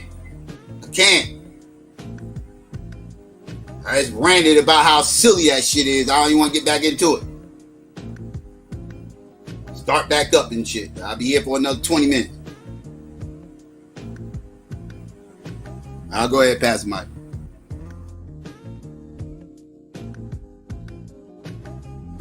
No, I'm good. Yeah, thank y'all for coming through. I think we pretty much got to cover, all the stories we wanted to cover and kind of break down the whole Umar thing, break down Biden. He had his first 100 days and whatever that's supposed to mean. In terms of black people. And, unfortunately, the situation with Anthony Brown Jr., we got to, keep our eyes open on that situation. That's just a whole mess. It's a whole mess. And it's just going to be a lot more to come with the climate of what's going on right now. And, law enforcement are pissed that people are looking at them. So we just got to stay vigilant. And Umar is Umar. He he was on point with some things, a lot of things, and other things he wasn't. But he definitely went viral. He definitely had everybody talking. So I think they said Kamala Harris, she got something called the K-Hive or something. And they were kind of pissed and saying stuff or whatnot about his interview. When he talked about her and talked about Biden, they were not happy. So, but anyway, he got people talking. He got people talking as per usual. But yeah, that's about all I have to say. Thank you to the chat. I love y'all. I appreciate y'all. And yeah, I always try to ask now for y'all to share the show because it does get shadow banned. We do kind of, we get played a lot. And, we come with a harder stance on a lot of things. So it's not as palatable for, the casual pro-black, if you will, the diet pro-black, as I like to call it. So, we're not as palatable as maybe some people. So we do need y'all support and we appreciate y'all support. But yeah, that's pretty much it for me. Alright, that's what's up. And family, please do me a favor. If you haven't already, I apologize, family. I didn't want to go into the NFL draft. I didn't want to go this long, but yeah, the draft started, so I'm gonna let the brothers go ahead and get back to the draft and everything. But if you haven't already, please click like, share, and subscribe. You know what I mean? It's very important that you click like, gets us in the algorithm. It's also important that you share, let people know we breathing. And it's also important that you subscribe. You know what I mean? And also, family, when you do click subscribe, please don't forget to hit the notification bell. It's very important that you do hit the notification bell so you can be notified whenever we do go live. Sometimes we get shadow banned, and the best way to find us is through notifications. And plus, you just want to be a part of the notification gang so you can get up here early and don't miss none of the show and catch it from the beginning. And to my haters out there, y'all already know what it is. It's about that time. If you had any issues with anything you heard tonight or anything that was said, by all means, you can express yourself now by please clicking dislike. You should still share this motherfucker. Let people know why you mad. And then you can kindly unsubscribe. Because, if you're pissed off by a lot of shit that you heard tonight on this broadcast, you probably going to hear a whole lot more, and it probably shows you ain't on none of these motherfuckers right here. And yeah, family, please consider becoming a Patreon. You know what I mean? If you do become Patreon, you have access to any stream, whether I keep it up, whether I take it down. You also have access to exclusive content I have over there. I also have no limits on there. Whatever you feel like the channel's worth, that's what you donate. All donations given does go towards the production of the show, as always. Shout out to all my Patreon out there again. And yeah, family, please follow me on Twitter and the gram at SYKOPATHeist, spelled the same way as the channel. Also, yeah, please, family, please subscribe to all our channels. All these links will be in the description, and it's best to subscribe. So just in case we have to channel hop, you'll still be able to find us. So yeah, please do that. Again, the links will be in the description. And yeah, family, please do me a favor. If you're looking for any graphics, artwork designs, or logos, please consider hitting up our sister Renee at Renee Black Graphics on Facebook. Also, if you're looking for any t-shirts, hoodies, or coffee mugs, please consider hitting up her store as well. Just like all the rest of the links, all these links will be in the description as always. And yeah, family, today's Thursday, so I will be back definitely on Saturday for my Waking Day. So y'all can be on the lookout for that. And not sure what I'm talking about right now, but you know, just be on the lookout. I'm sure I'll think of something. And yeah, family, as always, you know what I mean? Let me give a shout out to everybody that came through. I appreciate everybody. Shout out to everybody out in the live chat. Shout out to my Deep. Shout out to everybody else. Shout out to everybody that was out in the cloud, just listening and being nosy. I want to give a peace and black power out there to everybody. Holla black at your boy and your girl. We out. Battle anybody, I don't care, you die. Battle anybody, I don't care, you die. Battle anybody, I don't care, you die. Yeah. Battle any, I accept. Yep. They all fail. Yep. Gonna go sell double. Let's go.